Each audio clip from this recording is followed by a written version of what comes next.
Guten Abend, meus queridos. Boa noite em alemão. Hoje estamos aqui com um convidado mais que especial. Estamos com um convidado importado da Alemanha. O podcast não é brincadeira não, Thiago. O podcast agora tá chamando convidado de longe para vir para cá. Exatamente. Estamos aqui hoje com o nosso querido Elton Raville, um amigo de muito tempo, músico, compositor, professor de alemão. Por isso que essa minha introdução aqui foi meia novidade, tá? Antes da gente começar esse bate-papo, eu queria mandar um grande abraço à La Forneria, nossos amigos lá, Luciano e Diego. Muito obrigado, amigo. Vai chegar uma pizza aqui maravilhosa pra gente degustar. E também ao Zé Delivery, ao Thiago e o Lion, lá do Bebedouro Distribuidora. Amigos, muito obrigado aqui pela cervejinha, pela água, pelo vinho. Tá perfeito aqui, como sempre. Mas vamos lá.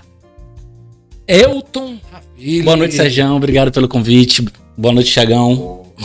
Demais. É um prazer para mim estar aqui no podcast Dois Pontos. Não pode errar o nome. Como é o 2 pontos em alemão? 2 pontos, 2 Punkte. Rapaz, é um negócio complicado. Podcast, eles falam, em vez de falarem podcast, eles falam podcast. Podcast. 2 Punkte. 2 pontos. Aí que é palavrão já. E eu moro na Alemanha, mas sou catingueiro velho de Jiqué, né? Então... Você já tá há quanto tempo lá na Alemanha? 9 anos. 9 anos, cara? 9 anos. Caramba. Fui pra lá a primeira vez em 2016. Fiquei lá uns 15 dias, gostei e voltei pra morar no começo de 2017. Vai fazer 9 anos, na verdade, né? Quase 9 anos. Eu lembro que assim, a gente se conhece já de uma longa data. Você tocou com a banda de Chau. Então não sabe aqui, o Chau já teve aqui, vou deixar o card aqui para vocês apreciarem do nosso bate-papo. E eu lembro que naquela época você já era um talento nato, né? Você é novinho, mas tocava muito bem. Chau mesmo já comentou isso várias vezes do seu talento. Mas assim, a pergunta que eu quero abrir assim de imediato, daquela época que você estava aqui em Jiqué, por que você escolheu a Alemanha? Como foi essa trajetória para você ir para a Alemanha? Essa pergunta... E tem até dentro dessa pergunta, né, como ele fazia parte, né, primeiro, boa noite a todos, né, tinha uma música que era muito fantástica, né, de Chau, que era sucesso, Lara Ria, né, Lara Ria. Então quando você foi embora para a Alemanha, Lara riu ou não riu, né, então, né, tinha Lara Ria, né, velho? Piadinha infame, Lara riu ou Lara chorou? Lara riu ou Lara chorou? Vou responder ele primeiro e já entra no Lara riu se Lara chorou. Essa pergunta, tem um amigo meu, inclusive, que o nome dele é Thiago, inclusive, né? Thiago, manda um abraço pra ele, Thiago Pessan. Ele fala o seguinte: rapaz, quando tu vai contar uma história, se eu pedir a versão detalhada, tu realmente não deixa uma lacuna, né? E tal. Então minha pergunta é a versão detalhada ou a versão mais encurtada? Vai a melhor. Eu vou a do meio, talvez, né? Um pouco dos dois lados. Porque a Alemanha, na verdade, quando eu paro pra pensar por que é que eu mudei pro exterior, eu já recebi essa pergunta algumas vezes, eu fico assim, cara, por que eu quis mudar pro exterior? Né? O que é que que motivação foi essa aí e tudo mais?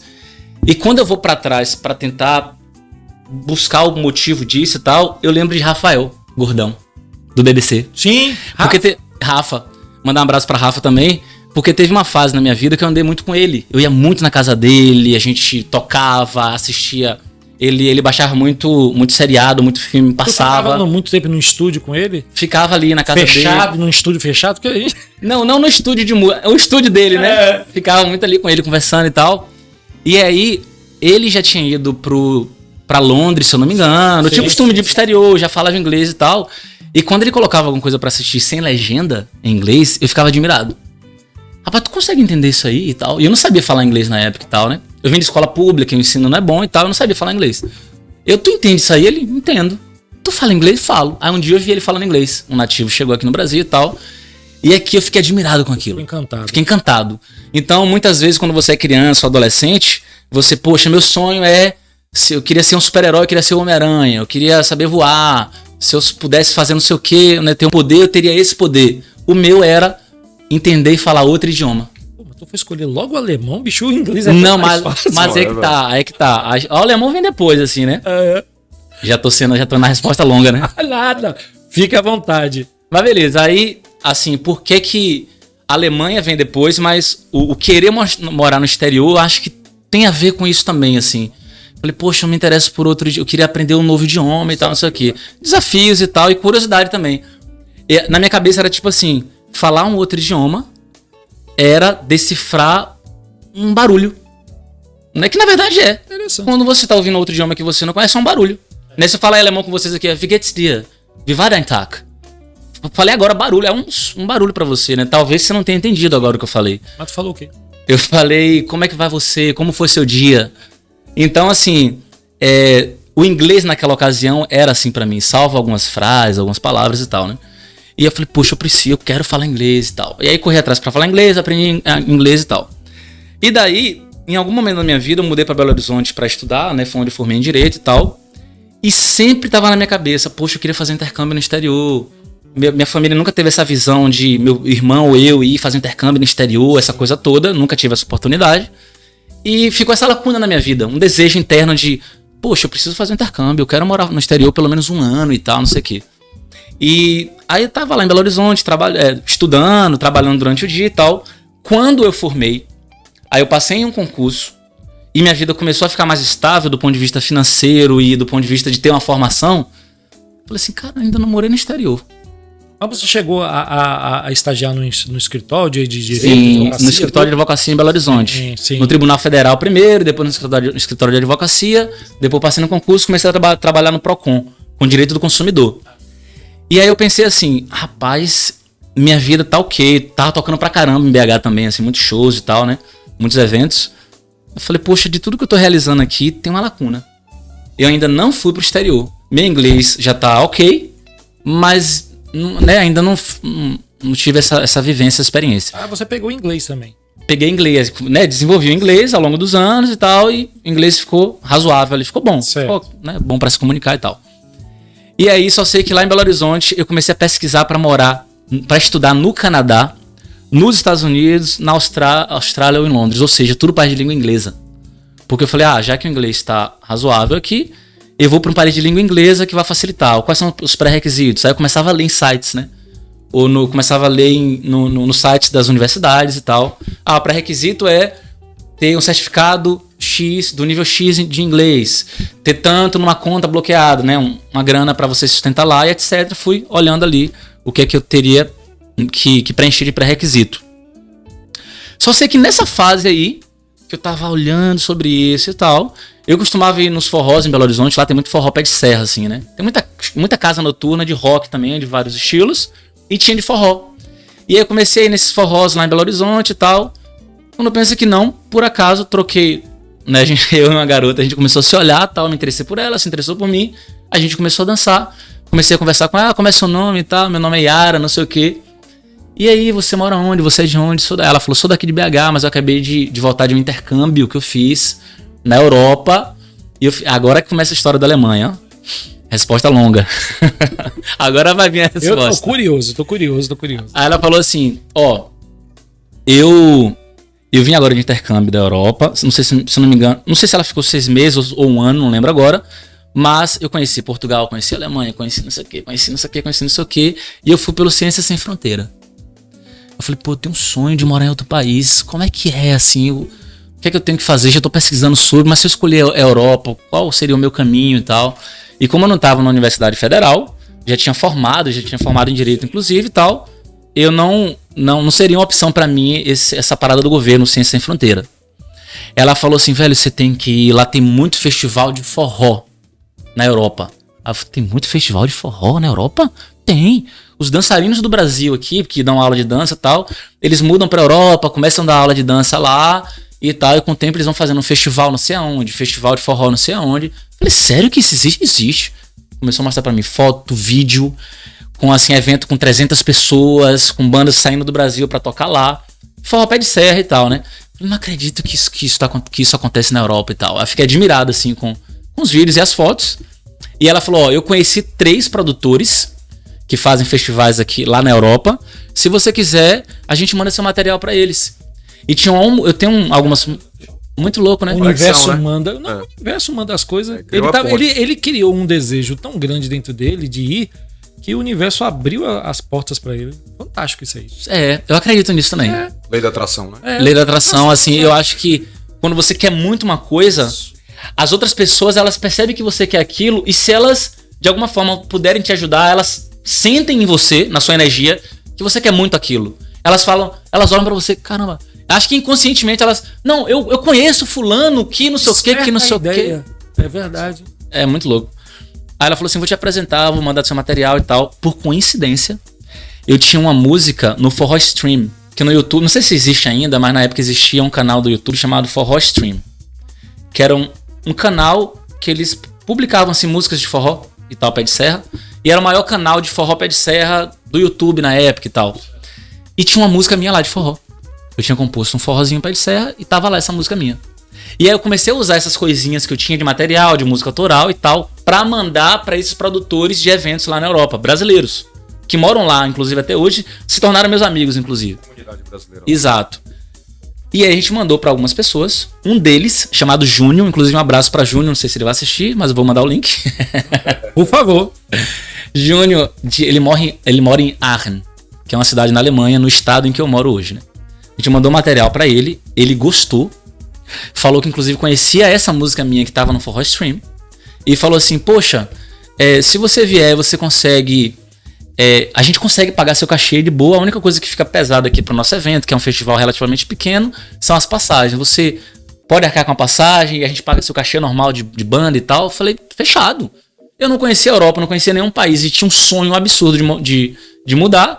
Passagem pra mim era o mínimo, né? Ah, vou te dar hospedagem, não sei o que, alimentação. Fechamos. Isso foi em 2016. Qual era o valor da passagem na época, você lembra? Mais ou menos. Mais ou menos... O dólar tava alto, viu? Entre 5 e 6 mil reais. Eu lembro. Tem que comprar ida e volta, né? Ida e volta entre 5 e 6 mil reais. Certo. Por aí, acho que 6 mil. Dificuldade com passaporte, alfândega, alguma coisa Se não me engano, antes disso, já comecei a tirar passaporte. Eu não tinha passaporte ainda, né? Eu tirei, não teve dificuldade, né? Como brasileiro, né? Tirei o passaporte. Passa os 3 meses lá. Não passei 3 meses. Poderia, Sim. né? Ter ficado 3 meses, poderia. Isso. Mas eu entrei como turista, foi só 15 dias. A viagem de 15, 20 dias, se eu não me engano. Só foi mesmo pra fazer o show, conhecer algumas cidadezinhas e voltar. Mas resumo da ópera, aí fechou. Se eu estiver falando muito, vocês me interrompam, tá? Não sei se... Tá legal, tá legal. Pode continuar? A gente quer chegar até onde Cilara Rio. tá. Aí, velho, só sei que ele me contratou. Isso alguns meses antes. O show era em novembro, festival de 2016. E aí eu comecei a tirar as músicas ali, montar repertório e tal, mandar pros músicos, etc. Resumo da ópera, realmente fui. Em novembro pra lá, de 2016. Aí tem várias fotos, tem vídeos também e tal. Aí fui pra lá, nunca tinha saído do Brasil. Então, assim, quando eu desci em Berlim, novembro já é frio, tem que ter casacão e tal. Quando eu desci em Berlim ali, que eu saí da estação central, eu olhei assim, já era tudo novidade pra mim, né? Brasileiro, nunca tinha saído do Brasil, do interior da Bahia, inclusive. Já tava há muitos anos em BH já, mas nunca tinha saído do Brasil, então tudo era muito diferente. Aí eu olhava pra tudo assim, aquelas primeiras impressões e tal, e frio danado, mas muito motivado e muito curioso, assim, né? Pra perguntar as coisas, pra querer entender como é que funciona o país, como é que pega trem. Leva no livrinho de bolso, né? Perdão. Você leva naquele livrinho de bolso pra tomar café, pegar o táxi. Tudo Você velho. falou, não te deu um friozinho na barriga, não por causa do frio, mas não te deu aquele friozinho na barriga em você estar em um outro país, você está em outro país e não saber uma letra, uma palavra em alemão? Não deu porque eu, sei lá, de alguma forma sabia ou pesquisei que muitos alemães falam inglês. E com inglês eu conseguiria me virar. Internacional. E também você se conectar com a comunidade brasileira ali ia facilitar também. Tipo, como ele estava me contratando, ele facilitou, ele comprou as passagens pra mim lá dentro do país. E qualquer dúvida que eu tinha, eu poderia mandar uma mensagem ali no WhatsApp, né? Tô com essa dúvida aqui, como é que funciona? Mas você chegou no aeroporto, mas tinha alguém te esperando já lá, né? Não, em Berlim não tinha ninguém. Só tinha na cidade que eu moro hoje, que é Düsseldorf. Porque olha só, tem o estado Nordrhein-Westfalen, que é o estado onde eu moro. Nesse estado tem a cidade chamada Aachen, que é onde eu iria tocar. Mas a capital do estado, que é onde eu moro hoje, é Düsseldorf. E eu ia ficar hospedado na casa de um cara em Düsseldorf. Então aí eu desci, o avião, né, pousou em Berlim, então eu teria que atravessar o país pro oeste do país. Aí eu fui até Düsseldorf e um cara me recebeu lá em Düsseldorf. Mas no aeroporto, pra você ir pro local, qual foi seus passos? Você chamou um táxi, já tinha um táxi ali, você falou em inglês. Tenho que ser honesto com você, eu não lembro mais eu descendo no aeroporto. Eu lembro muito eu na estação central. Eu acho que foi assim, eu desci no aeroporto. Do aeroporto, eu provavelmente peguei um trem ou um ônibus, não lembro mais, pra estação central de Berlim. Falando inglês. Falando inglês, com certeza falando inglês. Eu não sabia alemão, falando inglês. Aí da estação central de Berlim, eu peguei um trem rápido pra Düsseldorf. É um trem que atravessa o país, né? Que é o ICE, em português ICE, um trem branco assim e tal. Dentro de você não teve um momento de medo, de sei lá, aquela questão de você tá em outro país, você não fala nada, mas em nenhum momento o fato de você ter saído da Bahia, você teve a sua criação, né, tem o seu ambiente, e você tá em outro país, em outra cultura, e em nenhum momento você sentiu esse medo, você tava totalmente com a coragem e motivação. Não foi isso? Pergunta muito interessante, viu? E o massa é que eu tenho a resposta pra isso. Manda! Ó, uma vez me perguntaram assim, Ravili, se eu tivesse agora com seus 3 melhores amigos, o que eles falariam de você? Eu falei, que pergunta massa, né, e tal. Aí eu não sabia exatamente, mas eu chutei, né? Falei, acho que eles falariam isso, isso e aquilo. Só que aí depois disso eu perguntei pra esses melhores amigos, vem cá, se você fosse falar de mim pra uma outra pessoa, o que você falaria? Entre pontos positivos, negativos e tal. E aí, coincidentemente, todos eles, né, com outras palavras e tal, falaram que eu sou muito corajoso. Que eu sou um cara meio que desbravador, assim, que eu quero uma coisa, eu quero e tal. Aí falou a palavra coragem e tal. Só que aí eu aprendi com uma autora americana, esqueci o nome dela agora, não sei o que lá, Brown. Acho que é Renee Brown. Ela escreveu um livro chamado A Coragem de Ser Imperfeito. E aí eu li nesse livro, vi uma palestra dela também, ela falou o seguinte: não existe ato de coragem sem medo, sem vulnerabilidade e sem uma outra palavra que eu esqueci agora. Então, sei lá, você encontrou um amigo que acabou de pular de paraquedas. Você olha pra ele e fala, rapaz, você é corajoso pra caramba. Ele fala, corajoso? Nossa senhora, eu tava morrendo de medo, tava me sentindo inseguro e eu tava me sentindo vulnerável, com medo de... Mas eu me joguei. Então, quando essa autora falou isso, que em todo ato de coragem, né, tem embutido ali medo, vulnerabilidade, insegurança, e que quem decide fazer é mais uma questão de decisão mesmo. Apesar do medo, apesar da insegurança e vulnerabilidade, eu vou fazer. É como diz aqui, tem uma frase muito linda que fala assim, mais vale a incerteza da vitória do que o medo de vencer. Exatamente. Exatamente. Muito bom. Exatamente. Ou seja, é muito melhor você entrar em ação e dar a cara a tapa. Buscando a vitória, suas conquistas. Do que você ficar com medo e travar. Porque quando você trava, não aconteceu nada. É interessante. E o tempo passa. Essa semana eu vi uma frase que tem a ver com isso, só para estar adivinhando, que é: se você não enfrentar seu medo, você se torna refém dele. Todos os nossos medos, se a gente não enfrenta, a gente se torna refém. Com medo de acontecer, com medo de ficar vulnerável, com medo de falhar.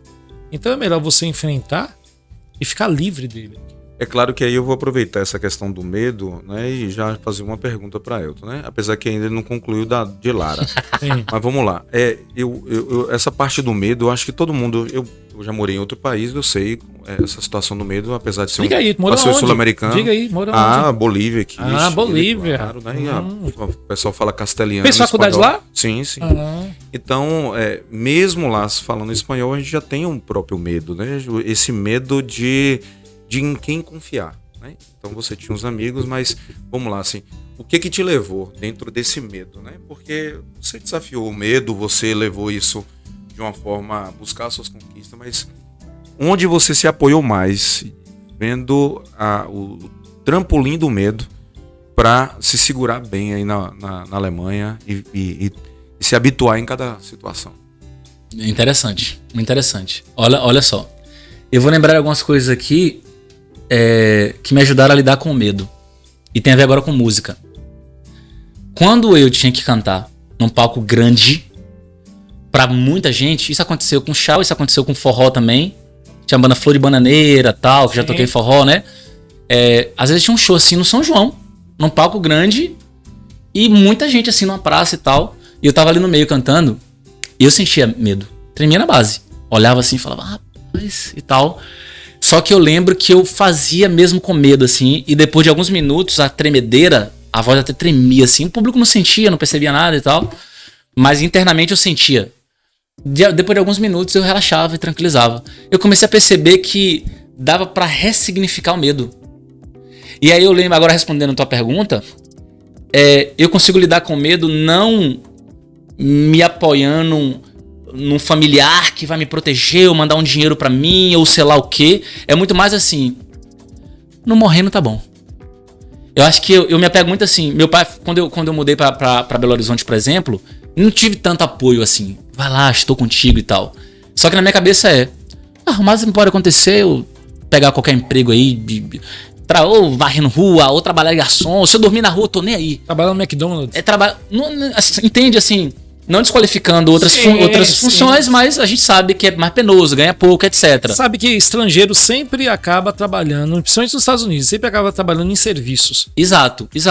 Então, assim, toda vez que eu corria atrás, assim, pra fazer minhas coisas e tal, tinha uma crença interna de eu posso, né? Ou seja, se fulano pode, por que não eu? Então tem muito isso dentro de mim, de alguma forma, não sei de onde vem isso, talvez da personalidade, mas se fulano pode, por que não eu? E tal. E a outra coisa se der errado, e daí? O que vai dar errado? Eu vou morrer? Provavelmente não. Mas se eu morrer, beleza, mas eu não tô fazendo algo que... Não tô pulando de um penhasco, não tô pulando de sei lá de quê. Eu tô me jogando pra viver uma experiência nova. Eu tô correndo atrás de um novo emprego. Eu tô indo fazer um show na Alemanha. Então, por exemplo, nossa, você vai pra Alemanha e se você não entender nada no aeroporto? Rapaz, eu não vou dormir no aeroporto lá, ficar, sei lá, 10 horas no aeroporto, zanzando, e vou dormir porque eu fiquei preso no aeroporto. Não, eu vou andar, perguntar, olhar a placa. Pode ser que eu demore 10 minutos a mais pra sair do que quem já conhece o aeroporto, ou 20 minutos a mais, mas eu vou sair do mesmo jeito. Então, eu acho que, de alguma forma, eu buscava dentro de mim alguma clareza. Porque se você deixar o seu pensamento no automático, sua mente ganha você rápido. Ela rouba a cena na hora. Então a minha cena, a minha mente é muito assim. Os pensamentos automáticos vêm, só que eu jogo a luz do drone, eu meto um drone de cima, jogo uma luz, pum, falo assim, peraí, o que você tá pensando? Tem lógica? Não tem. E muitas vezes você tá num estado emocional que vai te jogar na merda. Porque seu estado emocional, ele tá vinculando o pensamento que você tem. E aí vem uma luz que joga... Puff, olha só, você só tá pensando isso por causa desse estado emocional. Amanhã, muito provavelmente, você não tá sentindo isso. Você tá sentindo isso agora. Incrível. Tá parecendo papo de psicólogo, né? Eu não sou psicólogo, né? Já vou adiantando. Mas eu queria dizer que isso da sua parte, né? Um pouco que por eu ter vivido também em outro país e por ter vivido diversas experiências, eu considero que você é um cara muito forte na resiliência, né? Acho que alguém já deve ter falado isso pra você. Eu acho que isso é uma habilidade sua, a resiliência. E outro fator importante é a solicitude, né? Isso aí é algo assim fantástico, de você se autocomunicar, de você se autoentender e você, como você disse logo no início aí, não se depender de vozes e se autoescutar e seguir em frente e saber que, poxa, mesmo eu na baixa, mas eu não morrendo, eu vou ressurgir. Eu acho que isso é fantástico, isso é de potencial de pessoas que têm uma resiliência fantástica, de seguir em frente e mesmo que oscile, mas vai chegar um sucesso. Exato. E eu te desejo pra caramba, velho. E a questão família? Você teve saudade? Chegou a algum momento que apertou seu coração? Saudade dos seus pais, saudade do seu irmão, saudade da família em geral? Como é que foi isso? Na verdade, BH foi tipo um estágio pra Alemanha, porque Belo Horizonte não é tão perto de Jequié, né?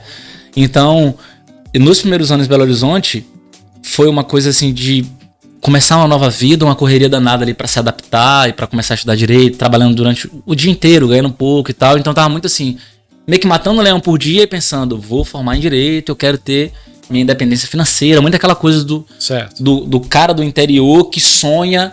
Inclusive, tipo assim, eu lembro quando eu era pequeno, eu queria ir na capital. Eu lembro, meu pai, tu já foi em Salvador? Meu pai já, não sei o que e tal. Aí eu quero ir em Salvador também, meu pai, eu vou te levar um dia, não sei o que. Então assim, porque eu também venho de um bairro mais pobre, né, da Urbs e tal. Então assim, eu cresci sem tanta, nunca passei fome, mas sem a cerejinha do bolo, vamos colocar assim. Então eu tinha alguns sonhos, alguns desejos que não eram saciados, a palavra. E aí eu cresci assim, com essas lacunas, com esses desejos. E aí eu fui meio que na vida adulta correndo atrás disso, né? Criando oportunidades, correndo atrás, falar, agora eu vou fazer e tal. E que não eram desejos tão grandiosos assim, tão difíceis. Não, na verdade, não. você estava condicionado, você estava num momento condicionado a poucas coisas e que às vezes um passo maior fazia toda a diferença. Exatamente. Por exemplo, Salvador ali, mas ele nunca tinha ido. E Exato. quando ele foi, você foi... Isso quando era criança, né? Isso, sim. Eu tinha, sei lá, 6 anos de idade, 7. Porque às vezes eu queria ver um prédio grande. Exatamente. Criança tem essas coisas, né? E tal. Exatamente. É uma mentalização. Tem um escritor que eu gosto muito que ele fala sobre isso. A questão do condicionamento. As paredes invisíveis, a prisão invisível que nós mesmos criamos. Que às vezes, por exemplo, nós somos 3 pessoas aqui com 3 pontos de vista diferentes. Por isso que chama 2 pontos, que é eu e Dan, né? 2 pontos de vista diferentes. Então, 3 pontos de vista diferentes. Às vezes, os seus problemas eu consigo resolver muito mais fácil do que você resolveria, porque eu tenho um ponto de vista diferente do problema do que você. A mesma coisa é Elton. Ele tem um ponto de vista diferente dos nossos problemas. E ele poderia resolver algo que está empacado na nossa vida. Entendeu? Então, assim, é isso que a gente chama de condicionamento. Às vezes a gente cria uma prisão sem muros e faz com que a gente fique ali contido. Isso que é legal compartilhar, né? Com os amigos e tal. Tem até algo legal de vivência, né? De quando você busca seus sonhos e desejos, você tá sempre ao lado de pessoas que buscam o mesmo propósito, que mesmo que os propósitos não sejam tão iguais, mas que estão naquela mesma frequência de vivência. Porque aí surge aquela frase, né? Você é a média dos 5 amigos que você convive, Perfeito. né? E aí você compartilha as ideias e tal, né? Não que você... Claro que sempre tem aquela coisa de ser empático, né? Você entender o outro, mas às vezes você compartilhando, ele te gera a solução. Velho, é por esse caminho, cara. Então... Mas continuando, você estava no palco, tocando já lá, quando você foi contratado. E aí, como é que... Isso da Alemanha, né? É isso. E aí? Então, como beleza. foi o friozinho na barriga? Você lembra da primeira vez que você tocou lá? Não, aí já não tinha frio na barriga, porque já tinha morado em Belo Horizonte muitos anos, tocado muito e tal, assim. O frio na barriga na música, assim, era mais com palco grande. Eu tinha na época 18 anos, 19 anos, assim, era mais novo, né? Mas depois, vários anos em Belo Horizonte tocando, lá na Alemanha não me deu frio na barriga pra tocar, não. Na verdade, eu tava muito curioso com tudo. Tinha uma curiosidade, muita pergunta. Sou um cara que pergunta demais. Absurdo, muito. Você pergunta muito? Pergunto muito. Bom, eu não tô perguntando agora porque eu tô sendo entrevistado, mas eu pergunto muito. Mas isso não é defeito, não. Eu acho isso Exato. Eu vou aprendendo ali. Uma fantástica. E aí eu tava na Alemanha ali, quando eu encontrei o primeiro brasileiro que me recebeu em Düsseldorf, eu comecei a perguntar pelas coisas pra ele. Você mora aqui há quanto tempo? Por quê? Fez como? Que tipo de visto? Como é que eu posso morar aqui também? Não sei o quê. Quais são as dificuldades? Quais são os prós, os contras e tal? Perguntei tudo e hoje eu posso falar pra vocês também, se tiverem curiosidade. Mas falando de coisas assim, você me perguntou sobre... Cheguei no aeroporto, fui pra estação central e tal, eu não teve medo não sei o quê. Não tive medo nenhum. Tive mais assim... Receio tem, óbvio, né? Pô, falar aqui, será que vai entender? Mas se não entender, eu repito. Se não for essa pessoa, a outra me entende. Eu tenho essas coisas assim, velho. Assim, muito... Né, tipo, focado muito na solução. Vim aqui, travou aqui, tá bom, aqui agora vai. Até porque você tá em outro país, não em outro planeta. Exato, né? Exato. Aí, beleza, cheguei na estação central, peguei o trem pra Düsseldorf, e aí, chegando em Düsseldorf, esse cara me recebeu. Cara, não. Rapaz, que loucura. Que loucura. Não, acabei de lembrar. A memória, não. Quando eu cheguei na estação central, eu ainda fiquei em Berlim uns 3 dias, na casa de um alemão, porque na época tinha um tal de Couchsurfing. Tinha um site chamado Couchsurfing, e aí eu recebia muito estrangeiro em Belo Horizonte, através desse site. Você disponibiliza seu sofá para a pessoa ficar na sua casa, e eu tinha uma boa pontuação nesse site, tinha uns depoimentos lá, e quando eu procurei... Mas era tipo um albergue? Não, na casa da pessoa. Na casa da pessoa. Ah, tipo, isso é próprio de intercâmbio, né? De ligação de intercâmbio, né? Não. Apoio. Aqui em Jequié, inclusive, tinha uma... Não sei se você já ouviu falar, Sérgio. Tem um projeto de intercâmbio que chega alemães aqui, pessoa vem, tem legal, tem. Mas será... Que inclusive é a filha de Sayonara, não lembro agora do projeto. Isso era um particular mesmo. Em particular, você cria um perfil, tipo uma rede social para quem quer oferecer hospedagem. Não sei se esse site existe mais. Mas eu queria conhecer Berlim. E aí eu lembro que eu procurei alguém para eu poder não pagar hospedagem em Berlim. Aí esse cara me deu... Um alemão, inclusive. Brother. Não conhecia, não. Me deu hospedagem. Show. A gente falando inglês e tal. Então eu lembro que eu fiquei na casa dele um tempo, uns 3 dias, eu acho. Conheci Berlim, ele me levou pra conhecer um pouco a cidade. A balada. Balada, não lembro se eu fui. Talvez não. Ou o cara era crente, velho. Moço. Eu É logo em Munique, bora em Munique, velho. Vamos nos acho que eu picos conheci, aí, velho. eu conheci cidade e barzinho, assim, balada mesmo. Acho que não lembro, acho que não. Tu tinha intuito na hora de, por exemplo, estar com esse brother, falar assim, pô, eu quero conhecer uma menina aqui pra começar a aprender idioma. Não, Tipo, namorar logo, né? não, porque nessa primeira viagem foi só pra tocar. Entendi. Porque, hein, Sérgio, você sabia que, por exemplo, eu acho que Ravile sabe disso, né? Todo cara que quando vai pra um outro país, aí tem 2 caminhos mais fáceis, né? Você conhecer uma gatinha, Sim. e ali você já namorando ali com ela, ela já vai lhe ensinando idioma, né? Uhum. The Books of the Baby, né? Já vai lhe ensinando tudo. E ou você entra no cursinho, né? É o caminho, mas não sei qual foi o caminho dele, Exato. mas... É porque Na verdade, os dois são 2 cursinhos, né? eu vou encurtar. Vai tudo no cursinho. Eu vou encurtar a história da viagem. Piada bizarra, gente. No curso. Vamos lá. Eu entendi. Eu vou encurtar a história da viagem, porque são 2 momentos. Sim. Teve a viagem pra tocar, depois eu voltei pro Brasil e depois que eu voltei pra morar. Eu não fui já tocar e morar. Só toquei e voltei. Você falou que 15 dias você foi e voltou. É por isso que eu tô em 2 momentos. Eu vou finalizar esse momento da viagem, então. Já saímos da parte da psicologia. Agora vamos Exato. Voltando aqui ao aspecto prático. Fiquei em Berlim alguns dias. O cara me mostrou a cidade, um alemão, mas falando inglês com ele. Aí peguei um trem na estação central e fui pra Düsseldorf. Mas quando eu peguei o trem na estação central e tava indo pra Düsseldorf, tem pontos interessantes aí. Quando eu viajava com meu pai no interior da Bahia, eu era pequeno, inclusive atualmente também, que a gente viaja no interior da Bahia aqui. O que é que você vê muito? Buraco, poeira, cidadezinhas mal construídas, muita pobreza. Você vê muita casa, como é que fala? Casa de taipa, fome, criança pedindo comida. A gente, né, tem as estradas que você joga moeda, né? Joga moeda, sai correndo e tal, não sei o quê. Quando eu tava na Alemanha, dentro do trem, passando por várias cidades, eu olhava, não importa o tamanho da cidade, cidadezinha minúscula, algumas casas, tudo lindo. Cheio de quadras, né? Que chama as quadras, né? Quadras também. As quadras, tudo né? muito lindo, parecia um filme. Não, eu digo quadras, os bairros, né? Os bairros locais são divididos em quadras, né? Exato, mas tinha quadras também pra esporte, né? E tal. Tinha as 2 coisas, né? Não no sentido da organização das casas, mas também. E eu olhava aquilo ali, jardins e tal. Tava nevando também, então tinha neve também e tal. Eu olhava pra aquilo ali e pensava, ficava comparando Brasil com a Alemanha. Rapaz, eu tô viajando pela Alemanha aqui e até agora eu não vi uma cidade pobre. Não vi uma cidade aqui arregaçada. Você sabe o sistema da política lá? Se é esquerda, direita? Um pouco eu sei. Daqui a pouco a gente pode falar um pouquinho, mas não, eu não me envolvo muito com política não, mas um pouquinho eu sei. É esquerda ou direita? Um pouquinho eu sei. É direita, não deve ser. Não, o partido de direita, que é a AfD, ganhou mais força nas últimas eleições. Certo. Mas, por incrível que pareça, a política alemã é uma política que o brasileiro que é de direita odiaria. Odiaria sim, iria falar, Brasil, a Alemanha é de esquerda. O tanto de benefício que dá aí, que não sei o que e tal. Estatal, né? Então o Estado é bem presente em relação aos auxílios, benefícios, etc. Se você tem filho, aí você ganha um auxílio por cada filho. Como na Noruega, né? E funciona. Funciona. No Brasil tem uma crítica em relação a isso, eu entendo essa crítica, inclusive, mas também não vou entrar em política agora. Não, tranquilo. Beleza. Vai. Então, isso me chamou a atenção. O fato da Alemanha ser um país desenvolvido. Bem mais do que o Brasil, né? Aí eu olhava assim, rapaz, que loucura, velho. Se eu estivesse viajando pelo Brasil, assim, muito buraco, ia ver muita pobreza, a depender da cidade e tal. E tem a violência também, que a gente sabe e tal. E aquilo me chamou a atenção. Tu lembrava até do 7x1 do Não lembrava, não ligo pra futebol, não ligo A gente pra não futebol. esquece quanto mais Mas- Porque eu tô falando em 2016, era 2014, né? É. Então o Brasil tomou pau em 2014. 7x1, que até hoje as pessoas sentem um trauma.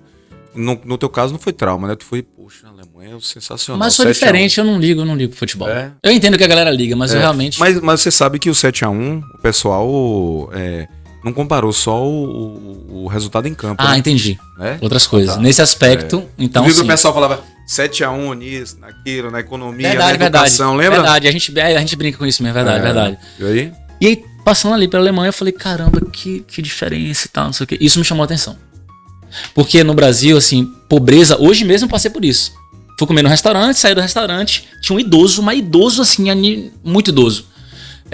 Com a muleta assim no chão, comendo uns restos assim, malzão ali e tal. Eu olhei pra aquilo, aí o coração já apertou. Falei, cara, véio, é ruim demais morar no Brasil, velho. Machuca. isso E lá não tem isso. Porque a questão é o seguinte, não que ele também não vou entrar em política, mas é a questão seguinte, o governo, o Estado tem que manter a pobreza, porque é eles que mantêm o poder.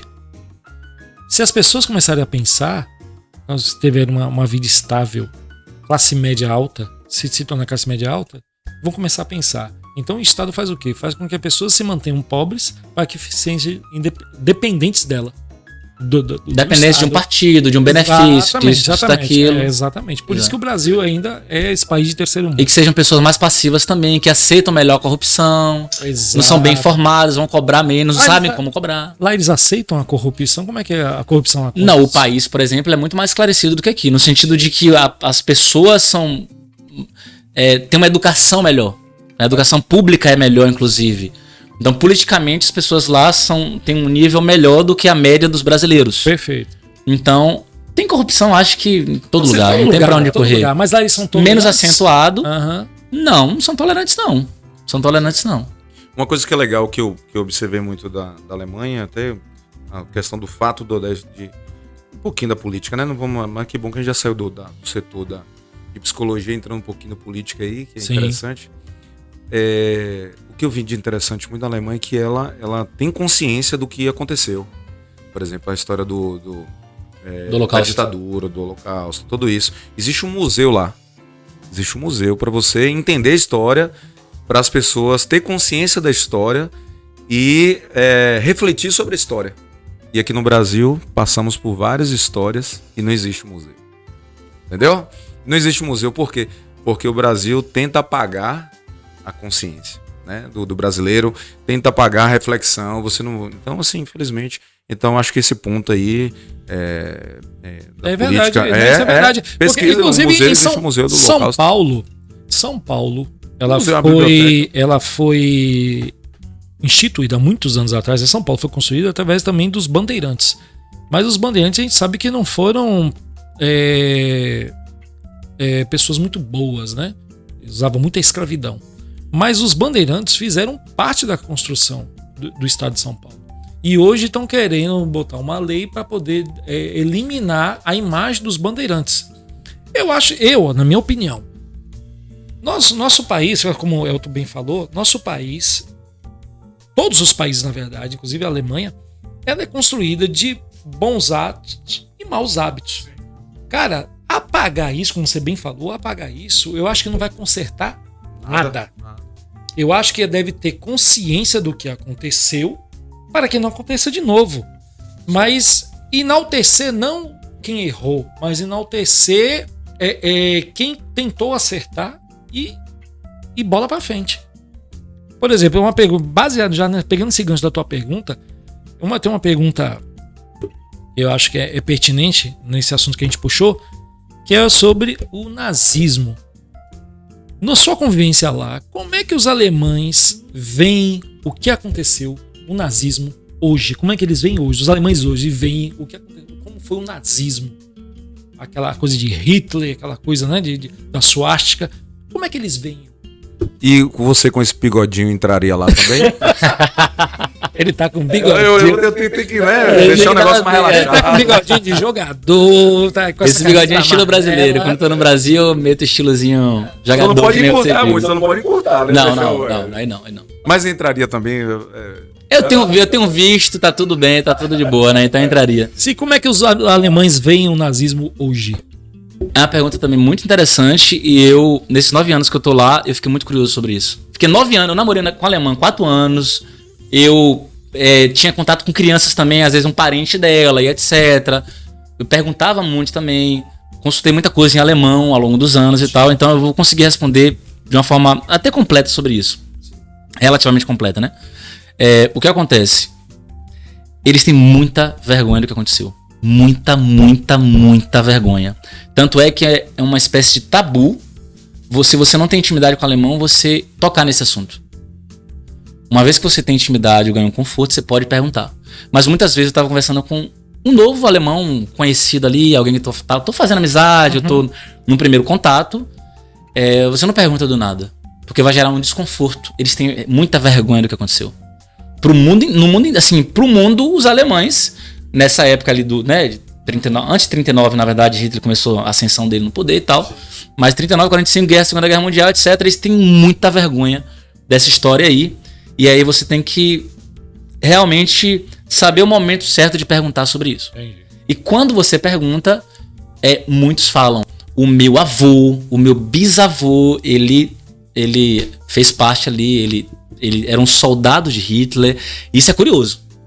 Eu conheci já dezenas, para não falar centenas, mas certeza, dezenas e dezenas de alemães em que eles falaram justamente isso. O meu bisavô ou meu avô era um soldado ali do nazismo, etc. Fez parte. Então, ou seja, não é um assunto pra puxar com uma menina um alemão que você acabou de conhecer. Não, é tabu. É tabu, é tabu. Mesmo. Beleza, então eles vêm com muita vergonha. E aí o que acontece? Na escola, ali, a escola realmente mostra. Inclusive, minha ex-namorada falava, inclusive, isso, né? A escola faz questão de realmente ensinar que tá errado, mostrar que realmente aconteceu. Porque tem os negacionistas. Sim. E isso lá no país é contra a lei. Você negar o Holocausto e tal. Então, assim, tem uma parcela mínima da população que são os neonazistas, tem os radicais, isso existe lá de fato. E aqui no Brasil também tem neonazistas. O apelo responde criminalmente lá? Como? O apelo ao nazismo. Sim. É como aqui no Brasil, né? Se a pessoa fazer um apelo, ele é preso. Exatamente. E aí o que acontece? Lá no leste da Alemanha, ali, cidade Leipzig, algumas cidades mais próximas a Berlim ali e tal, são cidades mais complicadas de morar, principalmente quem tem a pele mais escura, tipo a minha e tal. Mas também não, eles também, se não for loirinho, branquelão, do olho claro, não parecer um alemão, já passa aperto. Né? A depender, se deparar com uma galera dessa assim, à noite e tal, pode sofrer alguma lesão corporal aí. Mas de uma forma geral, a maior parte ali dos alemães são tolerantes, são do bem, mas eu percebo, e assim, no meu ponto de vista lá, morando há 9 anos, conversando com muita gente, observando ali como é que eles agem, e principalmente sendo um moreno, eu percebo o seguinte, a minha constatação é 20% dos alemães, uma porcentagem muito mínima, talvez menos de 1%, não sei, mas um percentual muito pequeno realmente é nazista. De verdade, assim, declarado, sou nazista. Eu acredito que cerca de 20% são de direita extrema, defendem mesmo a AfD, etc. Fora os estrangeiros daqui, então vem pra cá tomar nossos empregos e blá blá blá blá. Judeu mesmo lá. Americano tem isso também. Eu acho que 20%, só que desses 20%, uma boa parte é mais assim, eles pensam dessa forma, eles são de direita, são contra imigrantes, mas vão manifestar isso mais no voto e entre eles, entre a família e tal. Para a sociedade e tal, eles são contidos, né? E uma parte é mais, né, fala mais e vai agir com preconceito e tal. Dos 80% aí, tem uma boa parte que é tolerante, que é do bem, que abraça o estrangeiro. Tem muita gente, eu conheci muita gente assim. E tem uma parte aí também, entre a galera mais tolerante, tem uma galera que tem um preconceito velado. Que é que se sentou alguém de pele, ou um negro ali no banco, né, do lado da pessoa num trem, a pessoa levanta, finge uma ligação que está atendendo no telefone. Infelizmente isso tem muito no Brasil também. Tem muito no Brasil.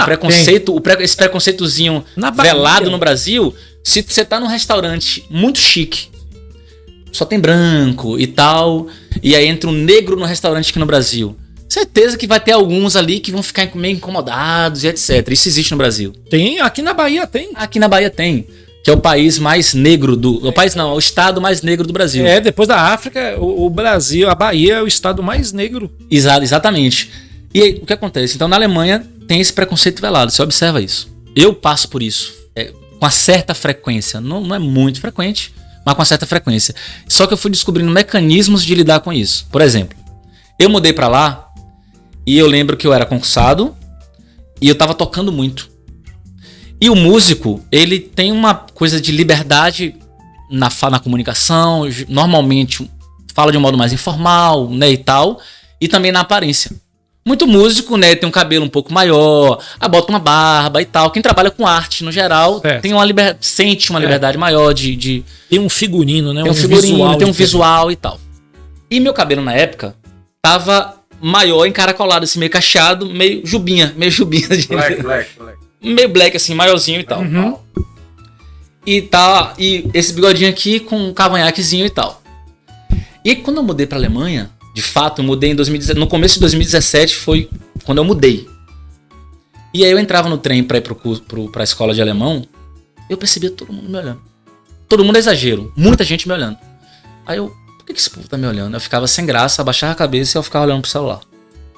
Mas eu olhava assim, percebia o povo me olhando assim e tal. Aí eu começava a me perguntar, será que tá me olhando porque eu sou estrangeiro? Será que tá me olhando com preconceito, querendo que eu vaze desse trem aqui? Por que tá me olhando? Será que tá desejando? Porque as lourinhas é fã do negão, né? Mas eu não, era todo time, né? Era criança, era adulto, era um velho, idoso e tal, né? Sim, misturava, né? É isso, não que eu ver, mas pegando só o gancho, senão a gente esquece. As mulheres alemãs preferem mais um moreno, um negro ou um branquelo? Varia. Que era chocolate quente. Inclusive, você conhece, né? Vou mandar um abraço pra ele, pra Leleca. Lembra de Leleca, velho? Quase teu vizinho. Teu vizinho. Meu brother, mora na Noruega. Chamou um amigo Bifão, Iago, que agora tá morando em Portugal. Pô, só os caras gringos, velho. Então a galera tudo descendo pra lá e velho, conhecendo. Quando eu respondo, eu tento responder com mais clareza na minha resposta. Porque assim, às vezes eu tô assistindo um podcast, tô ouvindo entrevista, se a pessoa generaliza o tempo todo, fico meio agoniado. Sim. Falo, não é bem assim. Não é bem assim. Então, quando eu vou responder, eu tento não generalizar. Então, assim, porque o baiano tem assim, nossa, tu mudou pra BH, porra, galera de BH pira no baiano, né? Não é bem assim não, man.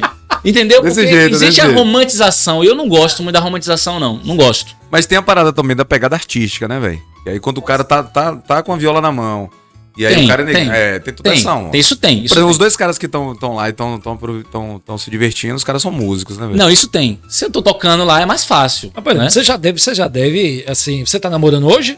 Hoje não. Hoje não. Pronto, então eu posso falar. Já que você não é comprometido, a mulher não vai vir, então eu posso falar. Pode falar. Você já teve muitas namoradas lá. Já deve ter tido. Não, namorada séria? 2. Ficantes. Ficam algumas. Algumas, pronto. Você acha que essas mulheres, o que chamou a atenção nelas em relação a você, por fato de você ser moreno ou pelo fato de você ser talentoso, se você está cantando lá em português? Tem a frase em alemão, né? Como é? Do Christ. Como é? Quero ver se ele lembra. Viele Mädchen. Rapaz, o cara lembrou, eu tô estudando alemão, moço. Traduz aí o que ele falou. Depois a gente vai falar sobre esse curso aí. Mas o que foi que eu falei mesmo? Você pega muitas mulheres. Sim. Muitas garotas. Você pega muitas garotas. Eu tô falando alemão já. Tô num curso aí. Boa, arregaçou. Aí tá vendo, gente? O curso de Elton funciona. Boa. Funciona. Tô aprendendo de alemão aí já. E aí, você...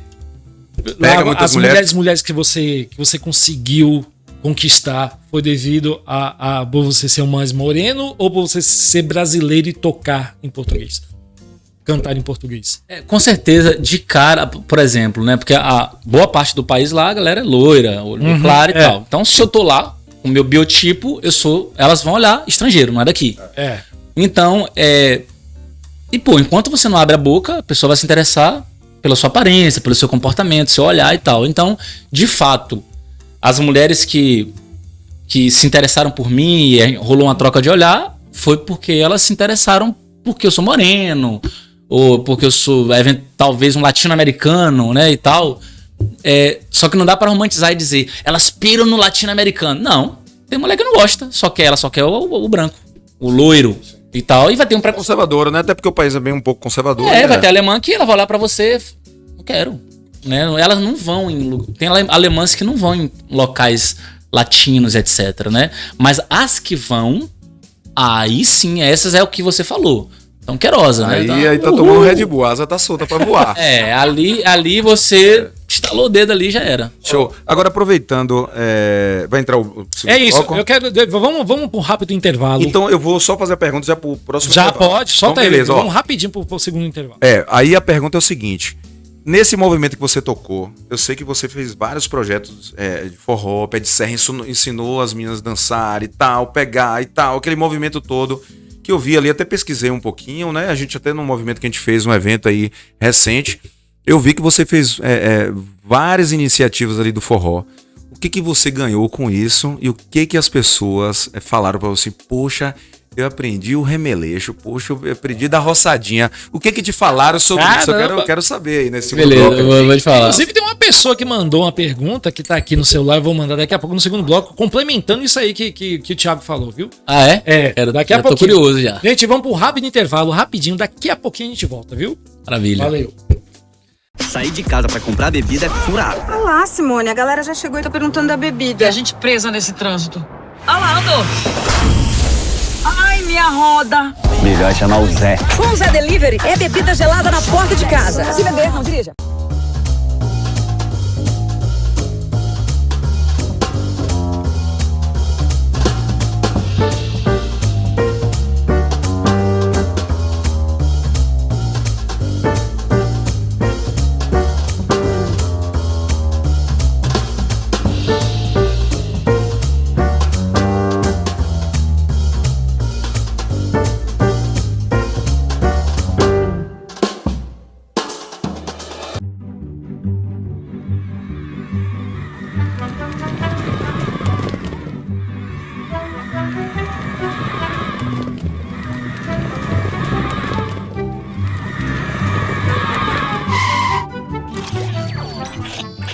Dois Pontos Podcast. Mais do novo, menos do mesmo. Toda sexta, às 19 horas, em nosso canal do YouTube. Estamos de volta aqui do segundo bloco. Poxa, e aí, tu gostou da pizza, velho? La Forneria. Velho, essa é a melhor pizza de palmito que eu já comi na vida. Sério, velho? Sério. E a massa tá sensacional, Delícia, né, velho? mano, delícia. Cara, ô Sérgio, pede mais aí, moço. Pede mais. Isso pede é- mais. Não é vergonha de pedir. Não. É, velho. E não pode nem estar com ela aqui, a gente comendo, velho. Tem que tirar aqui. Aí Não, é vamos La querer mais. Forneria. Não, vamos La querer mais, vamos Forneria. querer mais. Nossa, um grande abraço aí. Deixa eu mandar um abraço aí pra Luciano e para o Luciana, Diego. velho. Pô, Luciano, por favor, velho, traz mais pizza aí, velho. A gente tá querendo aqui, viu? Mas, ó, vamos lá. A gente fez aquela. Da primeira pergunta, ou melhor, saindo do bloco, a gente fez aquela pergunta do que você ganhou, né? Não vou voltar ela, mas acho que você lembra dela. O que você ganhou naquele forró de vários eventos que você fez, ensinando as pessoas como dançar e tal. E o que as pessoas ganharam? O que elas disseram pra tu, assim? Pô, ganharam o quê? Você ganhou, qual foi a experiência e tal? E elas ganharam o quê? Aprendendo a dançar, o que foi? A pergunta dele é capricha. né? Tem entrelinhas na pergunta aí, né? Por favor, porque o forró o pessoal ganha muita coisa, né? Ó, na real, assim, eu não cheguei a dar aula de dança, mas como brasileiro que gosta de forró, eu sabia dançar, fazer uns passinhos e tal. Então, quando eu tava tocando ali, tinha aquela coisa da energia de quem tá cantando, passar pra galera. E quando eu descia pra dançar, o alemão ele não tá muito acostumado com contato físico. Sim, né? E o forró, você não é tipo salsa que você dança um pouco separado e faz os passos. Forró é junto. Você tem que juntar mesmo ali e tal. Não é tango, né, velho? Não é tango. Exato, então forró é juntinho e tal. Então a alemã, que ela não conhecia muito bem o forró, que cai de cara já num evento de forró, ela estranha. E aí você tem com um jeitinho brasileiro baiano, né? Sim. Tá? Aí você vai conversando aí, não, isso é normal. Vem Entre cá, as coxas. você encosta aqui. Encosta é legal, gostei. Encoxa. Não, eu gostei. Eu ia falar Encosta encosta. em alemão, Eu ia falei. falar encosta e falei encoxa, já te falo. Encoxa. E aí eu falei, pegava a alemã aqui, né, e falava assim, ó, você tem que dançar junto aqui e tal. Junta os quadris. E mostrava um pouquinho os passos e tal. quadris. O grande lance é o seguinte, Sim. é que uma brasileira, ela, principalmente alguém que gosta de contato físico, que tá numa dança ali e tal, e quando tá rolando um interesse mútuo, a brasileira tá mais aberta ali a sentir alguma coisa ali acontecendo, né? Já a alemã, mesmo ela interessada, se ela estiver sentindo alguma coisa acontecendo, pode ser que ela estranhe. Não rola uma sensualidade, pá, uma encoxada. Ô, velho, a brasileira tem uma sensualidade natural. Sim. Tem um negócio, Malandragem, um ziriguidum natural. o tempero natural. malandro. Tem um tempero natural. Tem. Por isso que, na real, você nem perguntou isso, mas eu vou responder. Eu prefiro muito mais brasileiras do que alemãs. Mil vezes. Mil vezes. Mas, tipo assim, mas porque você foi dançando um forrozinho, pá, não tinha aquela sensualidade, a nega já não é. Ai, tal, naquela não remeleixo Juro e igual um tal. pedaço de pau. É mesmo, velho. Então não teve nenhum. Se já tomou aula de dança e tal, vem um pouquinho menos dura, mas mesmo assim sem um remeleixo brasileiro, mesmo, sem um velho. jeitinho, sem aquele gingado e tal. E aí você olha, você vai tentando ali e tal. Quando eu tava nos primeiros anos ali, e que eu tava querendo na conquista ali, querendo namorar uma alemã e tal, não sei o quê. Eu relevava tudo isso. Hoje em dia, que eu já moro lá há 9 anos, eu tô de férias no Brasil que eu tô encantado, por exemplo. Entendi. Eu tô encantado. Tá matando a Por quê? saudade. Porque, tô 9 anos lá, moro lá, loura. E aí, sem o Ziriguidum, não sei o que e tal. Mas Sem a senha atraído. encoxada. Que coisa horrível, né? Loira. É porque é o seguinte, eu percebo, que coisa interessante, a nossa percepção e os nossos gostos mudam com o tempo. Então você tá, sei lá, alguém de Jiquié, por exemplo, eu vou supor que muita gente vai olhar uma loira bonita, dos olhos caros, e falar, cara, que loira massa. Modelo, que não sei o que. Se essa loira alemã tivesse na festa que vai rolar hoje no forró, todo mundo ia querer pegar essa loira e tal. Capinha de revista. Por incrível que pareça, eu acho que eu teria essa mesma visão quando eu morava aqui. Nossa, que loira linda, não sei o que e tal. Hoje em dia, se tiver uma loira linda na festa, eu quero aquela moreninha de cabelo cacheado, do sotaque baiano. Pra mim, mil vezes mais. Por incrível que pareça, é porque você não tem ideia da riqueza que a gente tem, cultural, de comunicação, de gírias, de brincadeiras, de conversar nas entrelinhas. O sotaque baiano é o sotaque mais lindo pra mim que existe. Sim, com certeza. O jeitinho, a risadinha, o duplo sentido, que é até gostoso, as né, brincadeiras, esse lance que a gente falou, tem uma coisa natural. Até a quinta série, né, Eu velho? ia falar de nós brasileiros, mas eu acho que no Sudeste, no Sul é diferente. O pessoal, eu morei no Sudeste, o pessoal é diferente do baiano. Então, assim, eu prefiro muito mais os baianos. E agora, voltando para sua pergunta, para finalizar mesmo de verdade, dá para você desembolar ali, você fica... Eu namorei com 2 alemãs, né? Uma por 6 meses e uma outra por 4 anos. Mas qual é a dança lá, a música? Tipo assim, que rola essas danças mais coladinho? Tem lá? Uma dança característica alemã? Não tem, né, velho? A galera mais meio separada, né? Separado, não tem nada que se assemelhe ao forró que vai dançar coladinho. Não tem coladinho. Não tem. Qual é a principal estilo de música lá da Alemanha? O que eles gostam? Eles curtem rock, curte clássico? Eu vou falar algo que é pessoal, tá? Acho que talvez alguém que esteja ouvindo fale assim, não, música alemã é muito rica, não sei o que. Quando eu, como músico, né, quando eu mudei pra lá, eu comecei a tocar muito na Alemanha e em vários outros países também, em festival de forró, né? Certo. Beleza. E aí eu queria desenvolver o idioma, eu queria aprender alemão e tal. E música é um recurso pra fonética ali, pra melhorar a compreensão auditiva e tal, não sei o quê. Comecei a procurar muita música alemã. Nenhuma me agradava. Eu não sou um cara do rock mesmo, assim. Já toquei rock com Shaw, por exemplo. Sim. Um pop rock. Eu gosto de um rock clássico. Rock clássico eu gosto. Rock mais leve e tal. Indie rock. Rock and roll, indie rock eu gosto. Indie rock. Que é o trabalho de Shaw, né? Agora, rock and roll mesmo, pesado e tal, não é minha praia. Metal não é isso. Metal não é minha praia. Metal, alumínio, não é minha praia. E aí, tem bandas lá na Alemanha nessa linha. Eu não escuto, porque não gosto. Uhum. E aí eu comecei a procurar algo em alemão que se assemelhasse à nossa MPB. Porque aí eu pensei, se for algo mais leve, eu vou conseguir praticar melhor a fonética, vou entender melhor. Eu quero uma melodia gostosa ali e tal, que lembra uma bossa nova, coisa nesse sentido. Rapaz, garimpava e não achava. Ou é um pop muito chato, se assemelhando à música pop dos Estados Unidos. Um pop alemão enjoativo, sabe aquelas músicas previsíveis que você ouve e fala assim, meu Deus, que música previsível, chata e tal. Tem uma porrada de música assim. O forte é eletrônica lá, né? Tem muito rock lá. Pra quem gosta de rock, tem. Tem muita música eletrônica também. É forte, né? Música clássica também é forte. Uhum. Orquestras, tem muita. Orquestras e teatros bonitos e tal, etc. Tem bastante. Mas pro meu gosto pessoal, a música alemã é muito pobre e muito ruim. Entendi. Meu gosto. A música brasileira... Não é poética, vamos dizer assim, né? A música brasileira dá uma surra em pluralidade. Sim. Em complexidade, em poesia, em tudo. Dá uma surra. Você falou, né? Música não é forte. Você falou um negócio interessante aí, essa questão de adaptação, de gosto cultural, né? E também de musicalidade. Eu tenho uma pergunta aqui que eu falei no primeiro bloco, que tem uma pessoa aqui em comum entre a gente, que mandou uma pergunta assim fantástica. Eu vou soltar aqui e mostrar pra você. É engraçado ele falando, quem é esse cara? Quem é esse cara, pelo amor? Grande Chau. Galera, mandar um abraço aí pro meu amigo Elton Raville, cara hiper talentoso. Mandar um abraço aí pra toda a galera dos Dois Pontos Podcast, Serjão, tá mandando muito bem. Tenho acompanhado bastante aí o trabalho de vocês. Fazer uma pergunta para meu amigo Elton Raville aí. Manda, Chau. Qual foi a maior dificuldade que ele encontrou, né, morando em outro país, né, falando outra língua? essa adaptação musical, ele como músico, acostumado a tocar no Brasil, né? Com bandas aqui, com o nosso estilo de trabalho, como foi essa adaptação dele para tocar lá fora, em outro país, falando outra língua, né? São culturas diferentes. E deixar meu abraço aqui para essa galera do podcast, Serjão, todo mundo aí, e o grande Elton. Valeu, galera! Valeu, tchau, grande abraço. Eu deveria ter mostrado pra câmera? Não necessariamente, né? Não, vai estar passando o vídeo.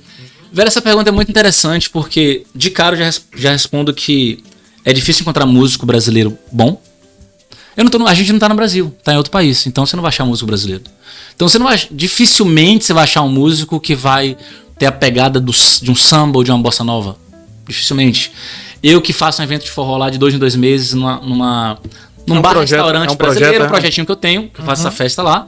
Tem um sanfoneiro da Bahia, Abraço Kainan. Tem um sanfoneiro de Vitória da Conquista, que mora lá. Pô, que massa. Ele é um dos poucos sanfoneiros brasileiros que moram lá. É muito difícil encontrar o sanfoneiro. Então, por exemplo, se ele não puder uma data, muito dificilmente eu vou conseguir um outro sanfoneiro para tocar comigo lá. Um baterista brasileiro, um guitarrista brasileiro, você procura e não acha. Em Berlim é mais fácil, né? Capital e tal. Mas por não estar no Brasil, não tem, né, muito músico ali que vai tocar música brasileira. Então tem a dificuldade de encontrar músico. Segunda dificuldade, encontrar locais para tocar música brasileira. Porque o alemão, se você está na Alemanha, o que é que predomina? A língua alemã, a cultura alemã, costumes alemães, lugares alemães e tal. Então o alemão, uma pequena parcela dos alemães vão procurar música latina.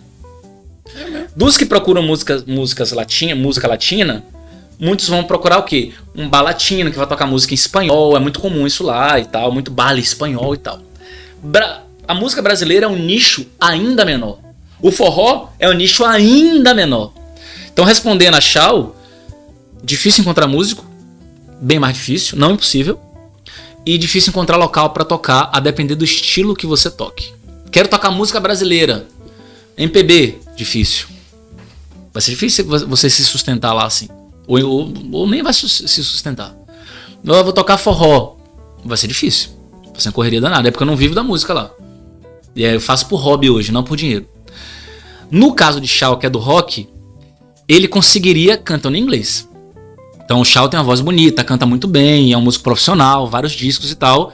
Ele conseguiria morar na Alemanha, se sustentar de música, eventualmente até crescer musicalmente lá, do ponto de vista de pessoas ouvindo, etc., de shows e lugares, cantando em inglês.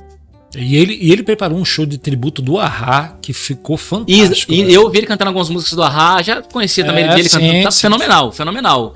Nesse caso, sim. Nesse caso, ele conseguiria muito festival. Sobreviver lá, legal. Conseguiria festival pra tocar, conseguiria, certeza. Agora, aproveitando nessa questão de sobreviver, eu sei que você foi uma das partes dos Anéis, né? E Chau, né? Quero mandar um abraço pra Chau aí, querido Chau, fazendo muita falta aqui no circuito musical de Jequié. Quero rir, mas não vou. Não, calma. Sério, e aquele momento da Chau e os Anéis de Saturno, né? A gente teve aquele momento muito fantástico, né? Teve várias músicas de sucesso. Caramba, na juventude aí, às vezes até fala assim, pô, Elton Ravilli é mais velho que eu, né, velho? Porque, né, ali novinho, né, velho? 16 anos ali tocando violão com o Yuri, uma galera massa. Sim. Né? Tom Borges. Pô, a galera. Então, assim, e a galera tinha aquela associação de vocês com o Capital Inicial, né? Que tava bombando, os caras, tipo assim, pô, esses caras tem que ir pra São Paulo porque tava vingando. Tipo, qual era a tua expectativa nesse grupo? Eu lembro que você me comentou que você sonhava bastante, junto com a galera de Chau e os Anéis de Saturno. Chau já me comentou vários segredos, né? Velho, Chau é um cara muito sonhador, velho. Chau é um cara com muito pensamentos proativos, assim, de sucesso. Exato. Mas naquele momento que vocês estavam, pô, vocês tocavam em vários lugares e tinha um público fã, pô, tinha um fã-clube, a galera mesmo vestido Chau.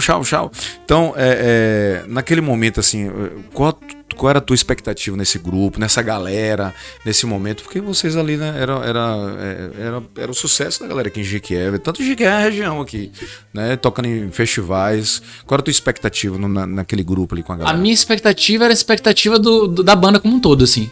Porque a energia era uma só, né, tipo, pensando em crescer cada vez mais e fazer mais shows e eventualmente uma música dessa estourar e tal, que realmente tinha esse potencial, né? Então a gente começou a tocar em muitos lugares diferentes. E aí tinha produtor, e aí tinha... a gente, sei lá, não pagava academia, aí ganhava roupa, e viajava pra lugar pra fazer show, e tinha show que a gente tocava e dava autógrafo. Van Kleber, que era da banda também, até lembrou esses dias, ele dando risada, tu lembra que a gente ficava dando autógrafo pra caramba, fazia fila, e a gente dando autógrafo, não sei o que e tal. Aí eu falei, lembro, não sei o que. Ou seja, todo mundo ali tinha a gente tava numa vibe de que... Uma frequência. Uma frequência, todo mundo na mesma frequência, positiva ali, ensaiando pra caramba e tal. E todo mundo tava no foco de que realmente ia estourar, ia crescer cada vez mais e tal. E, velho, o verdadeiro músico, ele sonha. Não tem pra onde correr. Claro, ele continua produzindo realmente com o desejo de que a música dele alcance muito mais pessoas, etc. E o músico como o Shaw, que tem qualidade, que tem boas composições, etc. O que é que ele vê, provavelmente, né? Até onde eu me lembro ali na época.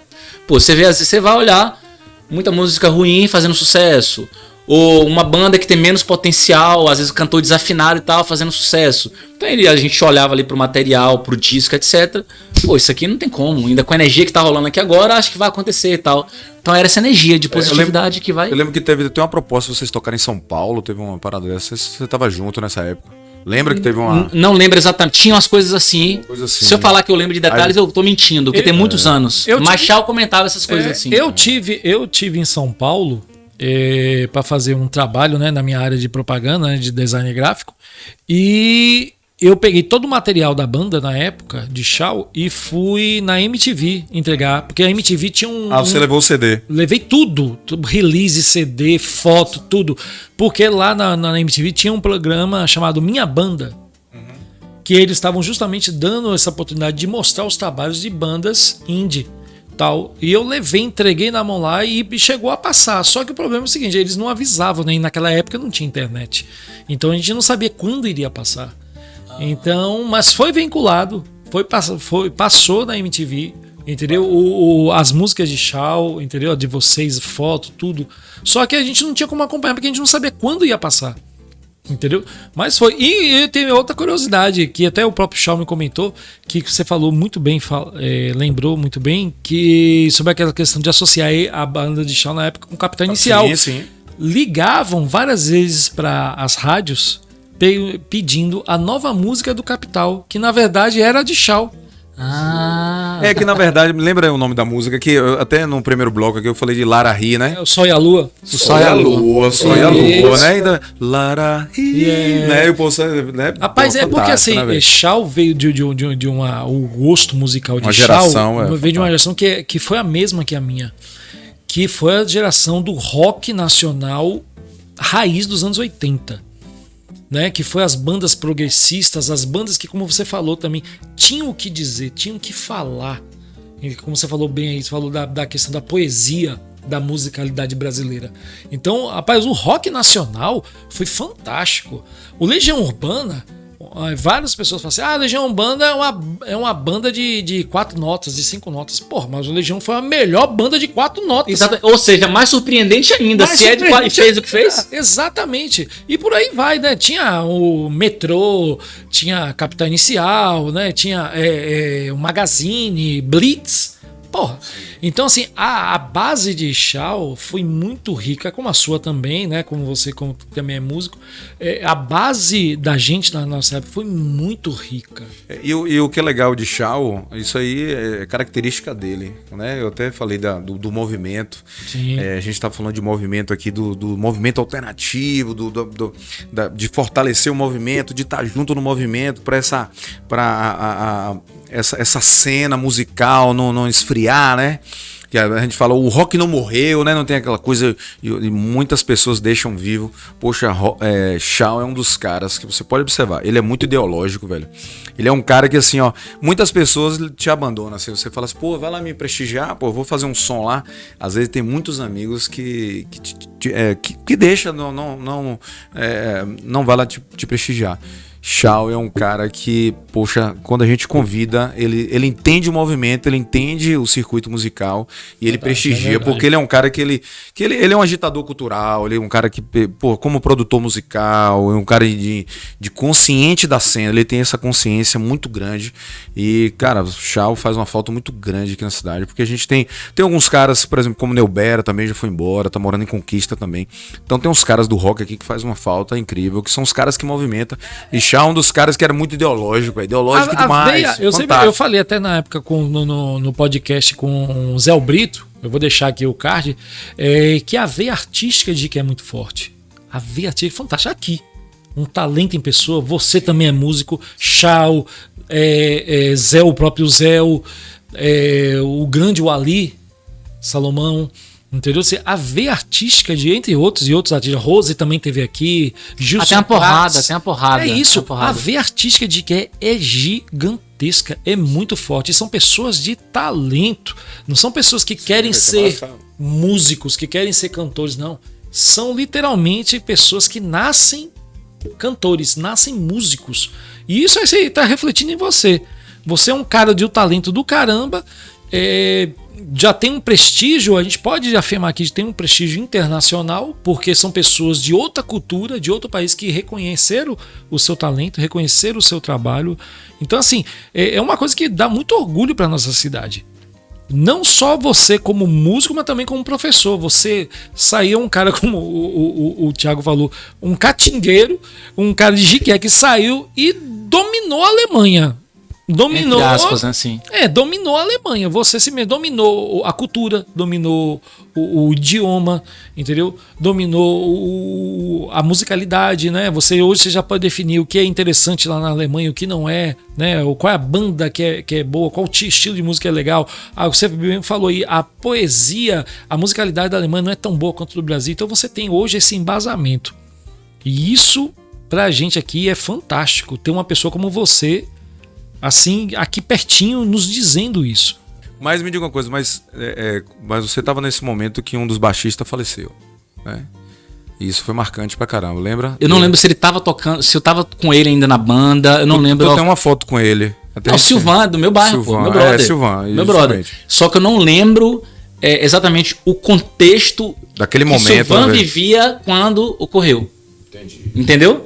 Você sabe essa história, né? Porque isso tem... Foi numa alimentação, ele comeu, acho que um cachorro quente e tal. Isso tem assim. Mais de 20 anos, caramba, provavelmente. Muito tempo. Então, mais de 20 anos, minha memória fica tentando buscar aqui agora detalhes. Algumas coisas eu lembro, outras não. Mas foi muito forte. Inclusive, tem um amigo, o Marquinhos Chechel, que, porra, lembra, era muito amigo de Silvan. Meu brother, era loucura. Meu brother, eu ia pra porta da casa dele, ele tocando. Na época ele gostava muito, ele tinha tocado em banda de pagode. Sim, foi uma perda muito grande. Não sei se no Rio, se em São Paulo e tal, tocava baixo pra caramba. E pagode romântico, assim, tem muito acorde dissonante. Sim. Não é muito fácil tocar. Sim. Sei lá, Belo, não sei quem, na época e tal. Tem muito acorde, tem muita dissonância. Pentatônicas, brincadeiras. E ele tocava muito isso no violão. Demais. E eu ficava olhando aquilo ali, me ensina, não sei o que e tal. Quero saber tocar isso também, não sei o que. Então eu tive muito contato com o Silvan. Muito, muito contato. Que é do mesmo bairro, né?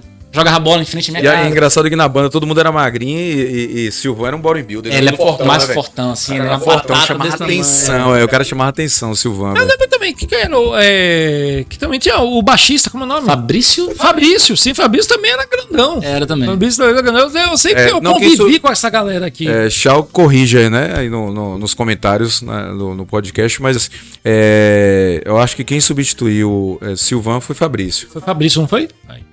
Então, e guitarra, não lembro, na viola, não sei se foi Yuri. Violão, eu.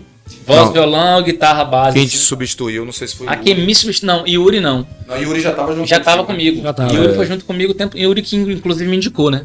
Na época e tal. Show, bacana. Então eu com Yuri ali, e tinha Fabrício no começo, Van Kleber, Charles e Som. Essa formação durou um tempo, depois entrou Silvan no lugar de Fabrício. E continuou durando essa formação aí e tal. A Silvan que entrou no lugar de Fabrício? Sim. Ah, achei que foi o contrário. Entendi, achei que foi o contrário. Legal. Dessas todas essas suas conquistas que a sua escalada, eu tenho certeza, foi difícil. Mas você hoje está você está aproveitando, você está usufruindo dessa conquista sua. Entre essas conquistas suas, eu sei que você também acabou fazendo amizade com pessoas interessantes, pessoas famosas, inclusive, até como professor, não foi? Me fala um pouquinho disso aí. Como é que foi? Qual é a pessoa famosa assim que você manteve amizade? Eu sei de uma história aí de um famoso que teve gente que até chorou. Foi mesmo? Fala aí, agora vai contar. Não, quer que eu introduzo só mais ou menos pra contar a história toda? Vai. Introduz, foi forte. Eu tô muito com duplo sentido, mas vamos lá. Eu soube da história, né? Um amigo me contou quem que foi um grupo aí, eu tô com essas amizades de um famoso. Sim. Aí não vou citar o famoso, mas era um jogador, o craque Fala logo o nome, rapaz. Então, pode falar, Elton? Pode. Ronaldinho Gaúcho, velho. Porra. E aí, rapaz, nessa aqui tá... Ligaram pra Elton, tô aqui no camarote aqui em Salvador, vem, eu tô aqui com como é que o mágico, como é que chama o apelido dele, nem lembro agora, é o Fenômeno, né? O Fenômeno? Não, o Fenômeno é outro. Não, o Fenômeno é outro, verdade. Ronaldinho, sei lá, o Mago, não? Não lembro o nome. Não sei o Gaúcho, vai. O e Gaúcho. Aí? Enfim, mas ele tinha um apelido. A magia, né? Uhum. E aí, nessa, ele falou, tô aqui, pode vir aqui e tal. Aí os caras, né, entrando assim, aí o segurança, quem é? Aí disse que Elton. Não, pode entrar. Diz que uma figura daqui de Quebos, quando viu o cara, meu Deus do céu, começou a chorar, e uma choradeira, que aí o segurança, meu Deus do céu, o que é isso aqui? Tá invadindo aqui, um povo chorando, aí eu, se controla, moço, se controla, aqui diante de uma celebridade, não pode ficar desse jeito não. Me conte aí, se você quiser citar os nomes, diz que os caras entraram e foi uma choradeira, porque não aguentaram ver uma celebridade.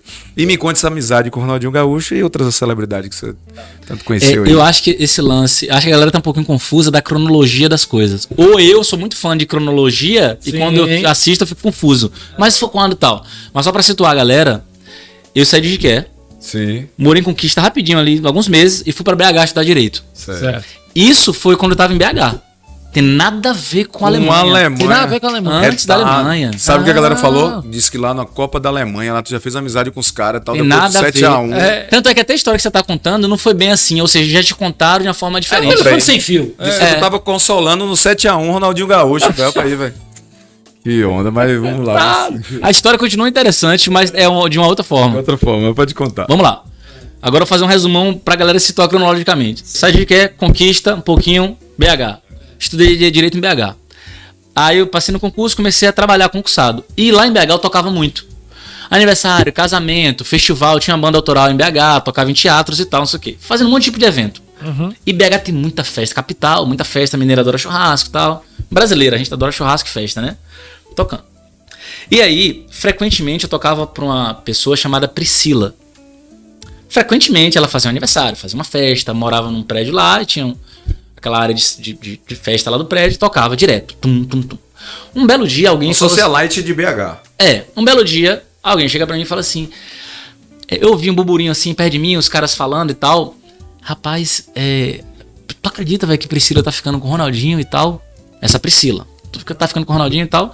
Aí eu vi ali e tal, os caras perto de mim contando e tal. Só ouvi, de boa, e não comentei nada e tal, beleza.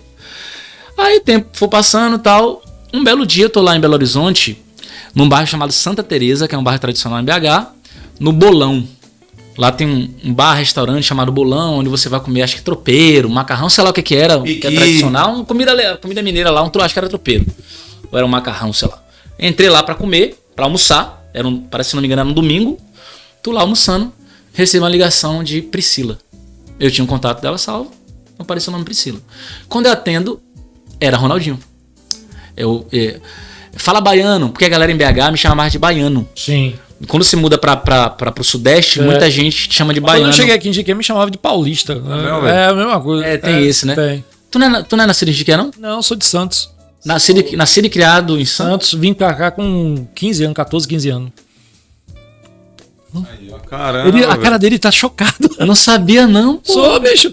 Eu vivia lá na Vila Belmiro, lá. Vivia o cara dominando o comercial lá, de Jiquié. Eu tô achando que tu era jiquiéense, pé duro. Não, sou de Santos. Mas beleza. Falava porta, portão. Mas foi mudando com o tempo. Foi mudando. Hoje eu falo, oxe, retado. Ah, tá, boa. Vixe. Beleza, aí recebi a ligação, era ele. Fala, baiano. Eu não identifiquei na hora que era ele, né? Fala, quem tá falando? Ah, aqui é Ronaldo e tal. Tu tá com tempo agora? Domingão, tá almoçando? Tô, porque vem pra cá, pô, vem pra cá tocar pra gente aqui, Condomínio Amendoeiras. Onde é que é isso? Ah, se eu não me engano, a cidade é Lagoa Santa, porque perto de BH tem várias cidades, né, e tal. Uma delas, Lagoa Santa. Ele morava num condomínio ali perto. Acho que era Condomínio Amendoeiras. Se eu estiver errando o nome, me perdoem, mas não vou lembrar de tudo. Vem aqui, Condomínio Amendoeiras e tal. Vem pra cá agora. Quanto é que você cobra? E aí eu tinha identificado que era ele e tal. Ele tinha falado, né? Eu falei, rapaz, quanto é que você... Aí, aquele pensamento rápido, né? Porra, né? euros, Pondera muito rápido. dólares. Um autógrafo. Aí eu pensei assim, rapaz, se eu cobrar mais do que o preço que eu cobro pra ela, ele vai achar que eu tô querendo meter a faca. Você é oportunista. Ah, oportunista. Porque eu tinha certeza que ele perguntou antes pra ela. Ele cobra quanto? Tal. Ou se não, ele perguntou, alguém assessorzinho ali dele e tal que tinha, que é o Ninja, inclusive, que eu fiz amizade depois e tal, ele deve ter perguntado pra ela quanto é que ele cobra, não sei o que e tal. Aí eu falei, rapaz, vou cobrar o que eu cobro pra ela. Pra não ficar, né, pra não ficar parecendo que o cara quer explorar e tal. E depois eu vejo aí, não sei o que. Eu falei, X, tá contratado, pode vir. Não sei o que. Aí eu, Condomínio Amendoeiras, boto a localização no Google, sei lá o que, chegaria. Aí, não lembro agora se tava com som no carro, se ia buscar o som em casa, não lembro. Mas talvez, eu acho que tava com som no carro já. Pum, partiu o Condomínio Amendoeiras, que é em outra cidade e tal. E fui dirigindo, sentindo um misto de emoções. Um lado meu senti uma empolgação do tipo, caramba, vou tocar na casa de Ronaldinho Gaúcho, que doideira, que não sei o que e tal. Só que como eu nunca fui fanático por futebol, não me deixou tão empolgado assim. Um outro lado meu, que é o lado mais questionador, sábio, ponderador, o lado do drone, né, assim, que traz a clareza, falou assim, um ser humano normal, eu só vou lá tocar, fazer meu dinheiro, e que legal fazer amizade com ele. Ele é famoso e tal, mas de boa e tal. Então sempre tive esses lados assim, né. E aí fui relativamente de boa. Eu acho que se fosse Caetano Veloso eu ficaria mais assim, rapaz, porra. Porque por ser músico, né, eu não ligo pro futebol, então qualquer astro do futebol eu ligo menos do que um músico, do que um cantor e tal. Tô entendendo, sim. Aí fui, chegou lá, rapaz. Entrei no condomínio, bonitão, não sei o que, várias casas ali, jardim e tal, área e tal. Fui entrando. A casa dele era mais distante no condomínio, mais pra trás assim e tal. Talvez por uma questão de proteção, sei lá o que. Fui indo, cheguei. Estacionei o carro. Quando eu estacionei o carro, já abri o fundo pra pegar o som. Ele mesmo assim já foi se aproximando. Não, deixa aí, pô. Entra aí de boa, vamos tomar uma. E depois você vê esse negócio aí e tal. Naquele momento, a primeira impressão que eu tive dele pessoalmente foi... O cara é muito de boa. Gente boa, né? O cara é muito de boa. Todo mundo fala isso. Ele é muito informal, não tem essa de sou famoso, mimimi, nhenhenhen. O cara é foda. Não tem nada disso. Então ele foi muito assim... Vem cá, meu pô. Leve. De boa. Ele não é baiano, mas se ele fosse baiano, ele falaria tipo... Vem cá, minha porra, bora arregaçar aqui agora, botar pra quebrar e tal, não sei o quê. Ele falou assim e tal, aí eu... Beleza, bora. Sentiu em casa. Na hora eu já me senti em casa. Pegou o violão. Ele tava sem camisa, já em águas, de bermuda assim, tipo a bermuda que eu tô assim, de futebol, sei lá o quê. Assim, descalço, na casa dele assim. Aí tinha uma sala com uma porta bem grande assim, de vidro aberta e uma outra porta com duas entradas. Uma pra área do jardim na frente, outra área pra piscina, entrando bastante luz ali e tal. O som panhando, tocando pagodão da Bahia. Tocando pagodão, se eu não me engano, era Ed City ou Psirico, sei lá o que. Tocando pagodão, uma galera ali, tinha umas mulheres, tinha uns caras também. Só que tinha zero glamour. O que é zero glamour? Não tinha garçom com bandeja servindo ninguém. Não tinha uma arrumação impecável, sei lá o que. Uma casa grande, bonita. Mas um monte de copo de plástico em cima da mesa. Cada um à vontade. Uns freezers de bar assim. Que é aqueles freezers grandes de bar, lotado de cerveja, pode falar marca e tal? Pode. A cerveja original, acho que Antártica original, um monte assim, uns 3 freezers desse.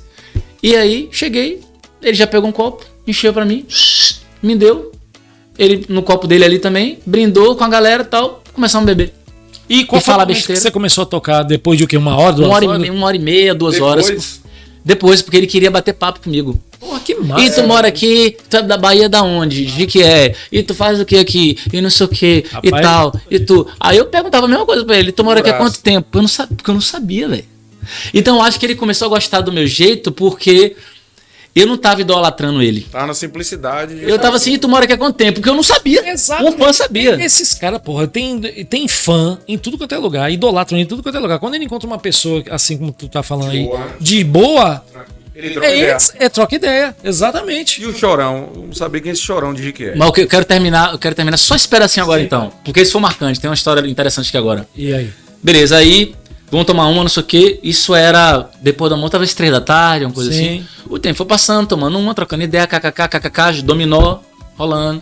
E ele queria roubar no dominó ali, tá? A gente brincar, para as meninas perderem. Que tava jogando ele, mais 2 meninas. Aí quem perdesse tomava um shot. E aí a gente, aquela brincadeira de uma mulher perder pra ficar no grau, não sei o que, a onda toda, né? E estamos jogando aqui, que não sei o que e tal, ele brincando, aí meio que passando pé por baixo da mesa pra mim, aquela onda toda. Tal, a gente dando risada ali e tal, bem gente boa, cara, assim. E tal, daqui a pouco, beleza, vou tocar, vou armar ali e tal. Armei o som, 2 caixinhas e tal, mesinha de som, pan. Como era dentro de casa, era som pra caramba pra dentro de uma casa, tá ligado? Então ficava uma qualidade muito boa, volume à vontade ali pra trabalhar, acústica boa, violão com corda nova, tinino. E aí eu pensei assim, já tava começando a ficar no grau. E por incrível que pareça, quando você começa a tocar e você se acostuma a tocar bebendo, que eu vinha fazendo isso já há alguns anos, né? De tomar uma e tocar também. Claro. Quando você se acostuma, a bebida te deixa mais solto. E aí parece que os dedos ficam até mais soltos, não sei. Você meio que você dá mais liberdade, improviso, sei lá o que acontece. E eu sabia que ele gostava de pagode, samba e tal. E eu sabia muito porque nos anos anteriores em BH, eu fui pegando muito dessa cultura do samba, que lá é muito forte e tal. Meu irmão, sei que eu debulhei no samba lá, uns acordes muito doidos. E aí eu percebi que ele ficou empolgado. Aí eu vi ele falando assim, rapaz, esse moleque toca, se não tocar você dá uma bicuda, não sei o quê. Ele falando pra ela, pra Priscila, né? Ronaldinho Gaúcho é foda. Ele falando pra Priscila, eu vi ele falando isso pra ele, eu tocando aqui, ele falando assim, rapaz, o moleque é bom, velho. Se não tocar você dá uma bicuda, não sei o quê. Isso marcou, né, essa frase assim. Aí quando ele falou isso, me empolgava mais ainda, né? Que aí vinha aquela questão, o sistema de recompensa trabalhava ali no cérebro e eu, pum, tocava mais ainda assim. E aí foi tudo muito positivo. Aí eu fui ficando. 8 da noite, 9, 10 da noite, 11 da noite, meia-noite. Aí eu falei, vou embora que eu vou trabalhar amanhã. Não, fica aí. Que embora o que tal? E eu no grau, fica aí onde? Oxe, tá cheio de quarto aí em cima. Tinha uns quartos lá, né? Uma mansão. Sim. Tá cheio de quartos aí e tal. Aí eu pensei, rapaz, que bicho muito doido, velho.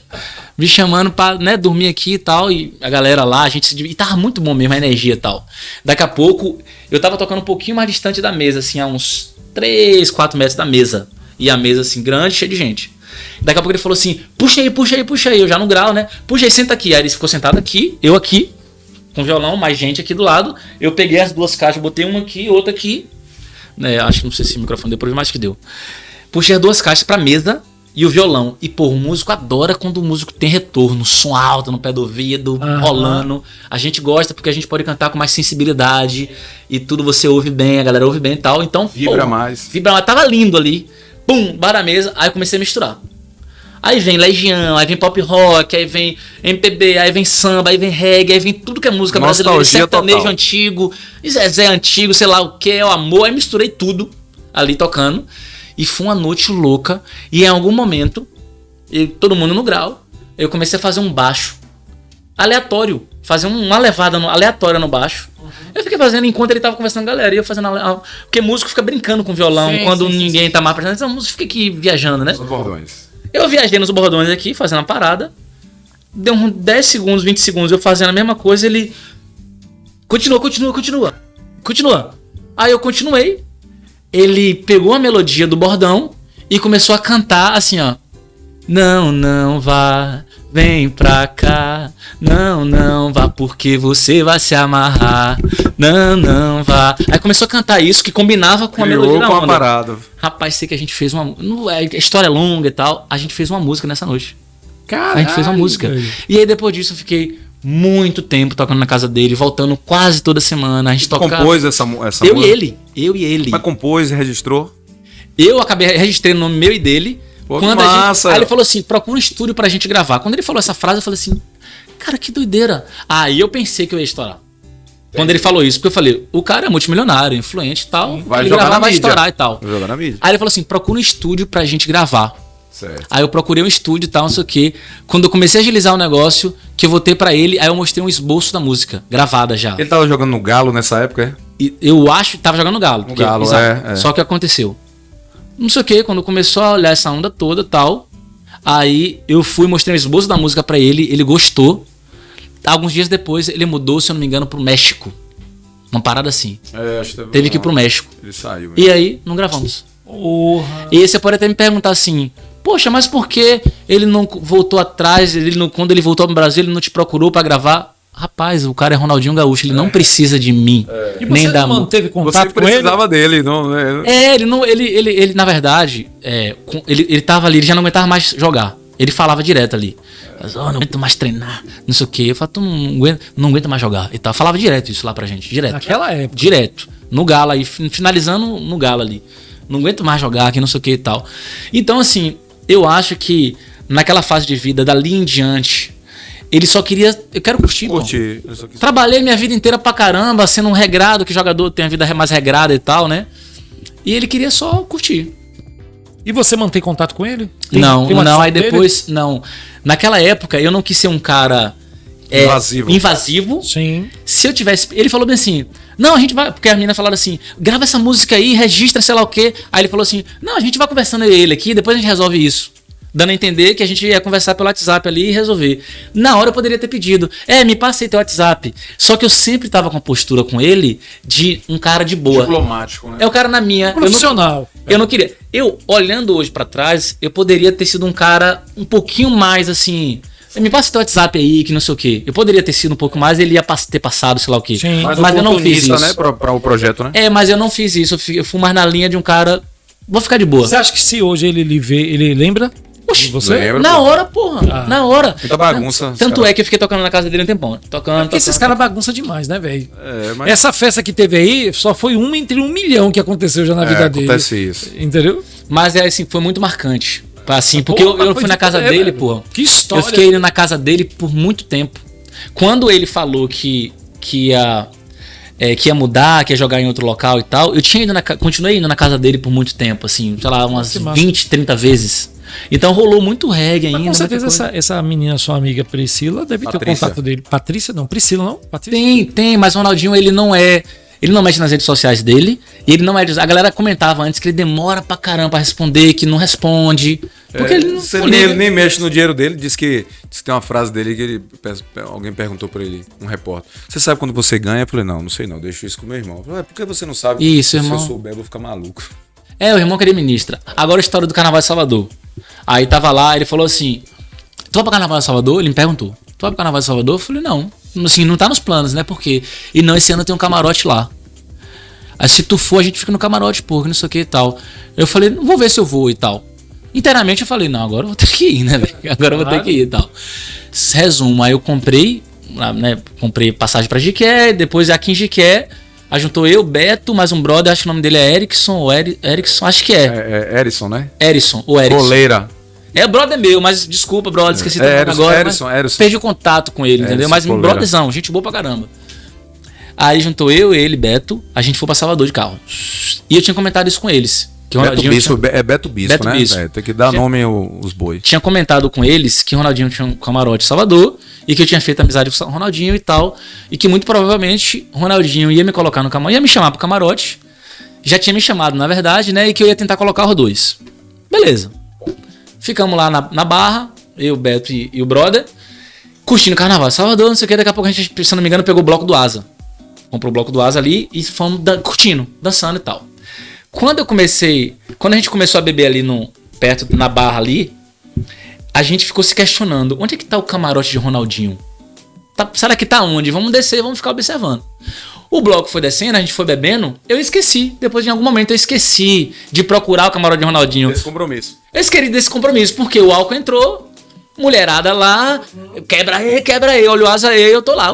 Na pipoca. Na pipoca não, dentro do bloco. Dentro do bloco. Mas eu digo na pipoca do bloco, todo, né? Isso, na zoeira do bloco, na zoeira do bloco. Descendo, tá. Em algum momento, acho que foi em Ondina, se eu não me engano, lá em Ondina, parece que Beto que falou. Beto falou assim, ó o Ronaldinho ali. Ou parece que foi o cantor do Asa que falou, um abraço pra Ronaldinho aí, que não sei o quê. Nesse momento não dá nem pra lembrar. Sei lá, mas parece que foi isso. Sim. Do Valério, então um abraço pra Ronaldinho aí e tal. Beto falou. Aí Beto chegou, Olá, Ronaldinho, pô, olá, Ronaldinho e tal, não sei o quê. Quando eu olhei, aí tava Ronaldinho meio que parece que olhando pra Durval e tal, e do lado de Ronaldinho, as meninas que andavam na casa dele e que eu também fiz amizade.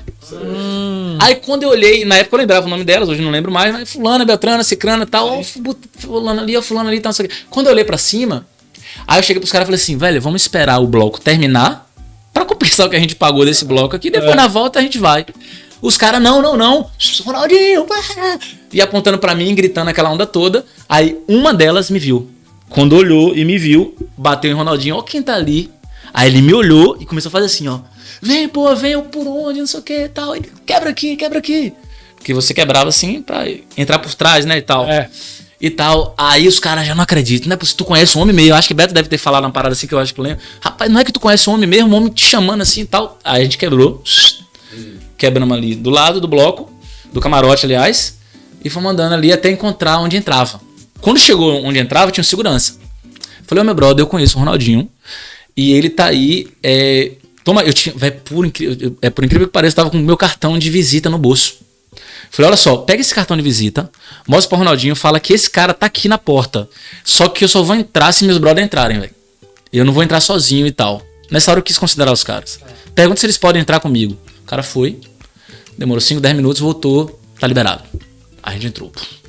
Aí quando a gente entrou, Erickson começou a ficar ansioso ali, emocionado e tal, e meio querer chorar e tal. Não sei se chorou agora, acho que chorou e tal. Se emocionou e tem tal. a ver com a tua história, mas de com outro contexto. Que tu falou que alguém chorou, se emocionou. Mas eu acho que foi ele mesmo. Esse coleira chorou, mas sim, e aí? Aí eu falei, velho, não, fica de boa, pô. O cara é de boa e tal, não, acho que eu e Beto, talvez, a gente deve ter falado isso pra ele. Não, mano, fica de boa e tal. E Beto não chorou, não? Não. Fica de boa e tal. Beto é meio emotivo. Não chorou não. Chorou não. Ah, chora não, pô. Vamos ficar de boa aqui, fica tranquilo. Vamos entrar ali, velho, pra não ficar emocionado demais, dando pala demais ali e tal. Aí ele segurou a onda dele, então a gente foi encontrar o Ronaldinho. Aí tem um monte de foto. Se você botar no Google assim, camarote de Ronaldinho, Carnaval, Salvador. Aí você vai procurando as fotos, aí tem foto Beto cumprimentando o Ronaldinho nessa chegada, eu cumprimentando também assim e tal. Aí quando ele me viu cumprimentando, é assim, tipo de brother.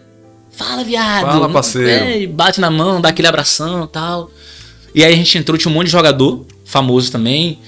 Tinha um, eu esqueci os nomes agora. E Erickson todo emocionado na foto. Tava. Não, ele acha que ele não tem foto dele assim, cumprimentando, não. Eu acho, no Google pelo menos não tinha. O cara chorou tanto que não saiu na foto. Caramba. Aí beleza, entramos no camarote e começamos a curtir, velho. Curtir. E eu de novo naquela postura de não ser aquele cara, o pegajoso que fica ali do lado, tentando tirar casquinha pra tirar foto, sei lá o quê. Não, pô, deixa o cara viver. O Ronaldinho falava com ele. É isso aí, pá. Não. Ele veio até com a camisa de Ronaldinho Gaúcho, mostrando da Nike aí, ó. O bicho Aí, velho, curtimos no camarote ali. E aí tinha momentos também que ele chamava pra... Tava tocando alguma música, um pagodão que ele gosta muito. Aí ficava fazendo coreografia pra um lado e pro outro. Eu, ele, as meninas e tal. Ficava aquela brincadeirinha ali. Massa. Bebendo. E o assunto da música, nada. Não, aí eu não fiquei insistindo. Porque eu poderia ficar insistindo. E também não pegou o WhatsApp dele. Não pedi de novo. Era pra ter falado, velho, a oportunidade da nossa música tocar aqui no trio de Ivete, agora. Ninja, que ajudava ele nos rolês dele e tal. Braço direito de Ronaldinho Ninja. Sim. Eu tinha o WhatsApp de Ninja. Brother meu. E tenho até hoje, inclusive, né? A gente continuou tendo contato ao longo dos anos. Quando eu mudei pra Alemanha, ele, boa sorte na Alemanha, brincava comigo. Então, assim, falar com o Ronaldinho não seria um problema. Se eu tivesse algum recado, ô Ninja, fala com o Ronaldo isso. Ele falava. Pô, velho, o baiano falou, né? Ravili falou isso. Então não tinha uma necessidade de eu ter o WhatsApp de Ronaldinho, a não ser por ego. Ou eu tenho o WhatsApp de Ronaldinho, mas eu não sou um cara que fica vivendo por ego, assim, entendeu? Então eu não liguei pra ter. Eu penso de uma forma mais prática, assim, entendeu? Se eu quiser um recado pra ele, assim, eu conseguiria um recado. Ô Ninja, fala isso com ele, pá, na moral, não sei o que e tal. Vê no São João de Jequié, pá. E depois de hoje, eu tenho o WhatsApp de Ravili. Porque tendo o WhatsApp de Ravili, você vai ter o WhatsApp de Ninja com a possibilidade de falar com o Ronaldinho Gaúcho. Brincadeira à parte. Elton, foi fantástico tê-lo aqui, bicho. Foi assim, você traz muita lembrança gostosa da época da gente, que a gente era garoto ainda. Você sonhava, eu sonhava, e a gente fez parte de algo juntos, né? Eu contribuí muito com a banda de Chau. Muito. Eu lembro. Eu sou fã da banda até hoje. Você era o publicitário da banda de Chau? Trabalhava fazia o design, fazia um monte de coisa, velho. E fazia por amor à banda. Fazia mesmo. Eles Então você era um anel... mas eu era um satélite ali, rodando ali entendi. pelo Saturno. E assim, o carinho que eu tenho por você é uma associação emotiva, né? Uma coisa muito gostosa daquela época. E foi muito bom ter essa oportunidade de você estar aqui em Jequié, trazer. Da outra vez você vinha até a gente entrou em contato, até mandei umas fotos suas novinho. Verdade. Todas as fotos da banda dele ainda novinho eu tenho, ainda de Chau no início da carreira eu tenho. E eu mandei pra ele. Então assim, pra gente finalizar, eu queria te dar uma última pergunta. O que você diria, qual o conselho que você daria para um músico, alguém daqui de Jequié ou de qualquer lugar, para alcançar novos voos como você, para ir para outro país, para ir até para Alemanha? Qual o conselho que você daria para essa pessoa? Eu vou aproveitar o gancho para falar algo que eu queria ter falado, que é importante. Perfeito. Quando eu mudei para Alemanha, eu não mudei assim, eu quero trabalhar só com música aqui e viver de música. Meu pai, ali, quando eu era adolescente e tal, ele sempre falou assim, ele falava essas frases assim, né, música não dá dinheiro, não sei o que lá, essa coisa toda. E eu também, de alguma forma, queria ir só pra música, por amor, por desejo, mas ao mesmo tempo eu pensava assim, não, eu quero ter uma formação também em alguma outra área e tal, pra me dar uma segurança. Não sei se isso é certo ou se tá errado, mas foi assim que eu fiz e decidi dessa forma.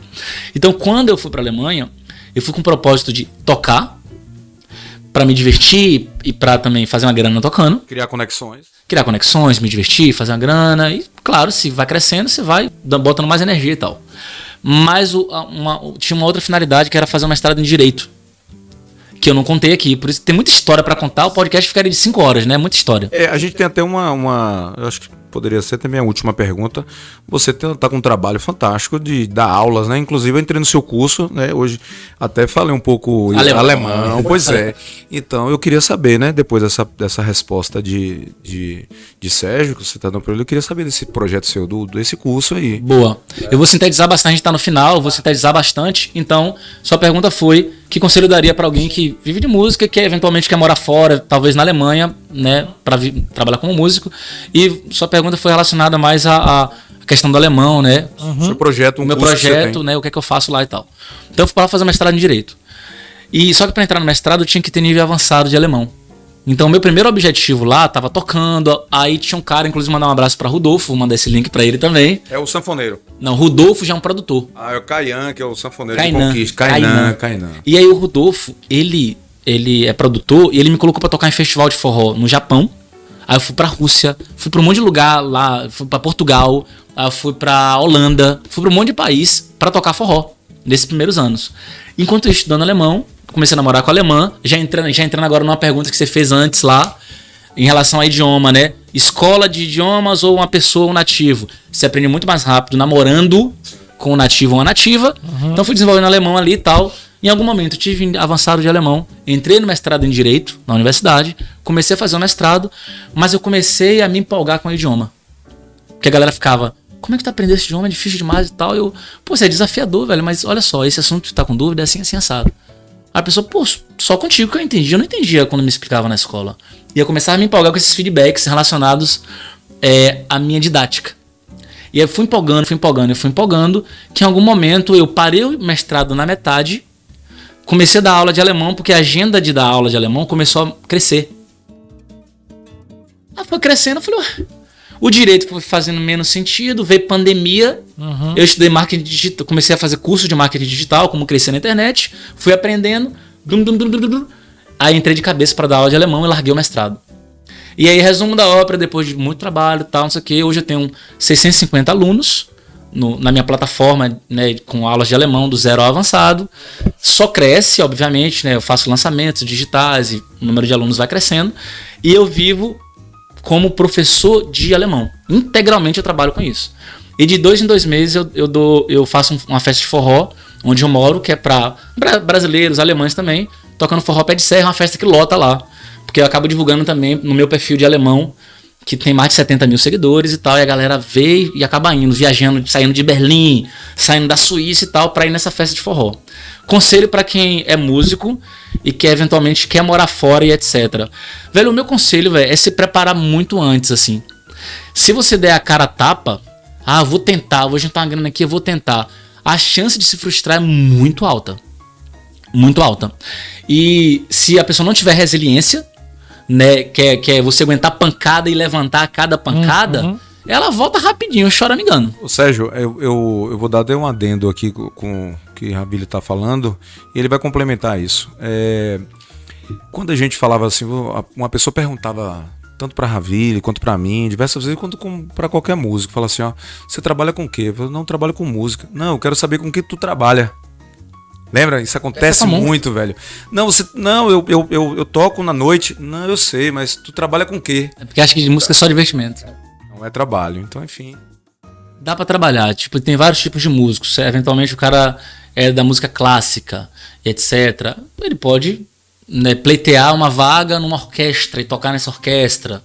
Agora, não sei que tipo de música você tá falando, se é um músico de barzinho, se é um músico de um rock e tal. Eu acho que na real, a melhor resposta é pesquisar bastante, ter grana, pelo menos para se sustentar lá durante alguns meses, quiçá um ano, porque frustração vai vir de porrada, assim. O que vai vir ali é oportunidade para se frustrar. A pessoa cria uma expectativa, essa expectativa não é atendida, pum, frustração. Pô, não é assim que eu pensei, não era o que eu pensava, tal. Realmente, muita coisa não vai ser. E aí entra o que tu falou.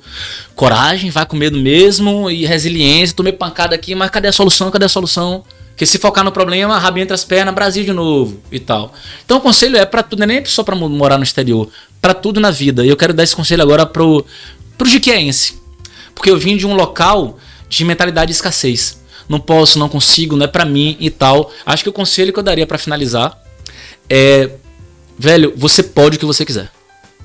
Bata na mesa e fala assim: ter coragem, né? Se fulano pode, por que eu não?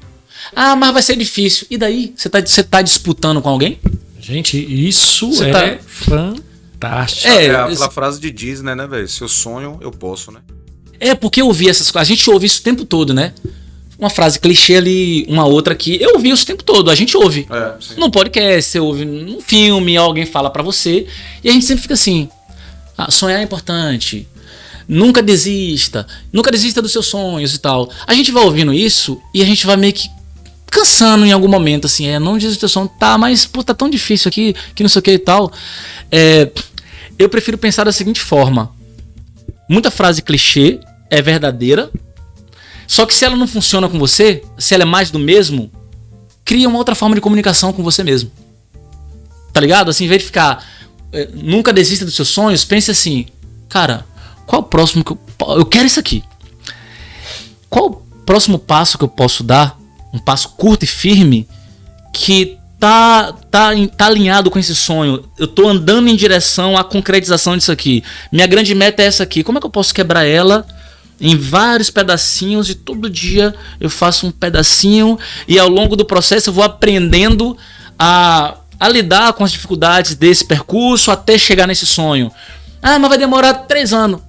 Foda-se. Criar raízes, né, velho? Foda-se. Aí você tem que ter essa mentalidade. Perfeito. Não importa o que vai demorar, você vai todo dia e tal. Porque é o seguinte: uma vez eu vi um cara falando o seguinte: rapaz, nenhum grande feito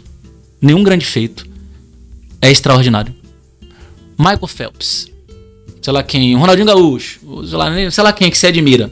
Nenhum grande feito, o cara, ele não desenvolveu aquilo do dia pra noite. Eu não considero ninguém extraordinário, sendo muito sincero, não considero. Pode até ser que tem alguém que é muito talentoso pra alguma coisa e tal, que tem uma facilidade, nasceu com uma facilidade maior pra alguma coisa, isso deve existir. Agora dizer, essa pessoa é extraordinária, velho, eu tô muito aquém dela. Eu não penso assim, não. Eu penso o seguinte: ela simplesmente se esforçou, treinou pra fazer acontecer. E foi e pagou o preço, entendeu? Foco foi pagando o preço. E tem uma outra frase que eu gosto, que pode até ser frase clichê, mas eu adoro, que é assim: o caminho se faz caminhando. Que muitas vezes o que prejudica a gente é a escuridão. Ou seja, você tem um sonho, aí você fala: rapaz, mas qual o primeiro passo? Eu não sei. Em algum momento você vai descobrir qual é o primeiro passo, mas você não sabe qual é o segundo e o terceiro. E aí muita gente vai travando quando não consegue identificar qual é o segundo ou terceiro passo. Ela trava, que ela fica assim, não sei agora o que fazer. E volta pro início. E volta, e trava, ela não vai mais. Não, isso é muito difícil pra mim e tal, não sei o que. Na verdade, você tem que ser pirracento. Você tem que... Meu irmão, a gente era adolescente ou criança, ele falava umas frases que eu falo isso também com os meus alunos. É tipo assim, deixa arder, velho. Negão, deixa arder. Deixa arder deixa doer. Deixa doer e faz. Então eu queria finalizar com essas palavras. Sérgio, velho. Brigadão demais. Cara, que fantástico, velho. Bicho, eu queria... Porra! Você aqui enriqueceu o nosso podcast aqui como nunca. Foi fantástico a sua experiência. Foi fantástico. E como é que faz para poder, complementando a pergunta aí de Thiago, como é que faz para poder fazer seu curso? Então, na verdade, só o primeiro passo é começar me seguindo nas redes sociais, né? Fala. Lá aí, tem alemão.com.raville. Raville é RAVILLE. Vou deixar aqui embaixo para vocês. Boa, aí você começa a me seguir ali no Instagram, você vai começar a pegar umas dicas de alemão e etc. Se você, por exemplo, trabalha na área de saúde, ser enfermeiro, enfermeira ou qualquer outra, médico, por exemplo, você tem muita oportunidade na Alemanha. Se você souber o idioma, você já tem possibilidade de ganhar muito mais na Alemanha. E você pode morar lá se você quiser, ou passar um tempo lá, juntar uma grana e voltar e etc. Então basta saber o idioma, né? Então a possibilidade. Então, saber o idioma vai te abrir muitas portas para você trabalhar na Alemanha. E se você quiser morar lá, você vai ter uma vida mais digna do ponto de vista de tranquilidade, segurança, de mais acesso, de eventualmente morar num bairrozinho um pouquinho melhor, etc, e mais tranquilidade. Mas se você não tem intenção de morar lá, você pode morar por um tempo lá, né, pegar a experiência de vida, juntar uma grana e voltar, né? Então, começa me seguindo, que depois disso a gente pode ir conversando. Rapaz, fantástico, gente. Tiagão, brigadão, viu? Valeu. Pelas perguntas. Claro, a gente teve que... Eu que agradeço estar aqui contigo, Raville. Na verdade, foi uma oportunidade de estar aqui com o Sérgio. O Sérgio me convidou e eu não poderia deixar de aceitar esse convite para estar aqui nesse bate-papo. Sérgio me disse, é um papo descontraído. Eu vim todo formal, né, do trabalho, eu estava em trabalho. Então, assim... Com roupa de academia. Malhado e capô. E aí eu falei assim, não, eu vou, acho que eu vou ter que brincar um pouco com o Elton lá. E eu acho que... É claro que as brincadeiras são apenas para distração, né? Claro, com certeza. Mas eu só desejo sucesso para você, né? Aquela frase de resiliência, né? Solicitude, coragem que você tem, que seja exemplo tanto para todos, que é para mim, né? Essa frase que morei fora do país também. Então é fantástico. E tudo que você disse da coragem, do exemplo para os jovens e para o músico, isso é fantástico para a turma de GQ. Fantástico. Exato, é o que eu queria. Foi muito rico, né? Tá hoje aqui no podcast, né? Então foi realmente 2 pontos. O 2 pontos que gera uma complementação e reflexão por resto da vida. Exatamente. Gente, eu queria agradecer demais a audiência de vocês. Muito obrigado. Agradecer mais uma vez aqui a presença de Elton Raville. É uma pessoa assim que eu admiro muito do coração, já desde aquela época, que fazia parte de algo grandioso, que foi a banda de Chau, né? E eu sempre admirei todos vocês, você, Yuri, Som, Chau, Fabrício. E também agradecer a presença aqui do Dr. Thiago Machado, que nos ajudou aqui a impulsionar aqui o podcast. Dan e Júlia não puderam estar aqui presentes. Dan ainda está nessa finalização ainda de eventos do São João, e Júlia estava com os compromissos lá no estúdio dela, junto com seu esposo lá, Marcon. E a gente fiz a questão de chamar aqui Thiago, porque ele já tinha uma afinidade com Elton, e também entende de música, entende dessa questão de humanidade, né? E também tô querendo ir pra Alemanha também. Aí, tá vendo? Já tá tomando as aulinhas, trabalhar lá, né? com medicina lá na Alemanha, lá, né? Aprender. É isso aí, gente. Muito obrigado mais uma vez. Queria agradecer novamente a La Forneria pela pizza, que foi maravilhosa, ao Luciano e ao Diego. E também ao Zé Delivery, ao bebedouro distribuidor lá, ao Thiago e o Lion. Muito obrigado, gente. Valeu mesmo pela força, viu? E até semana que vem, no nosso próximo episódio. Me convide mais, por favor. Com certeza. Valeu, gente. Muito obrigado. Tamo junto. E até o próximo episódio.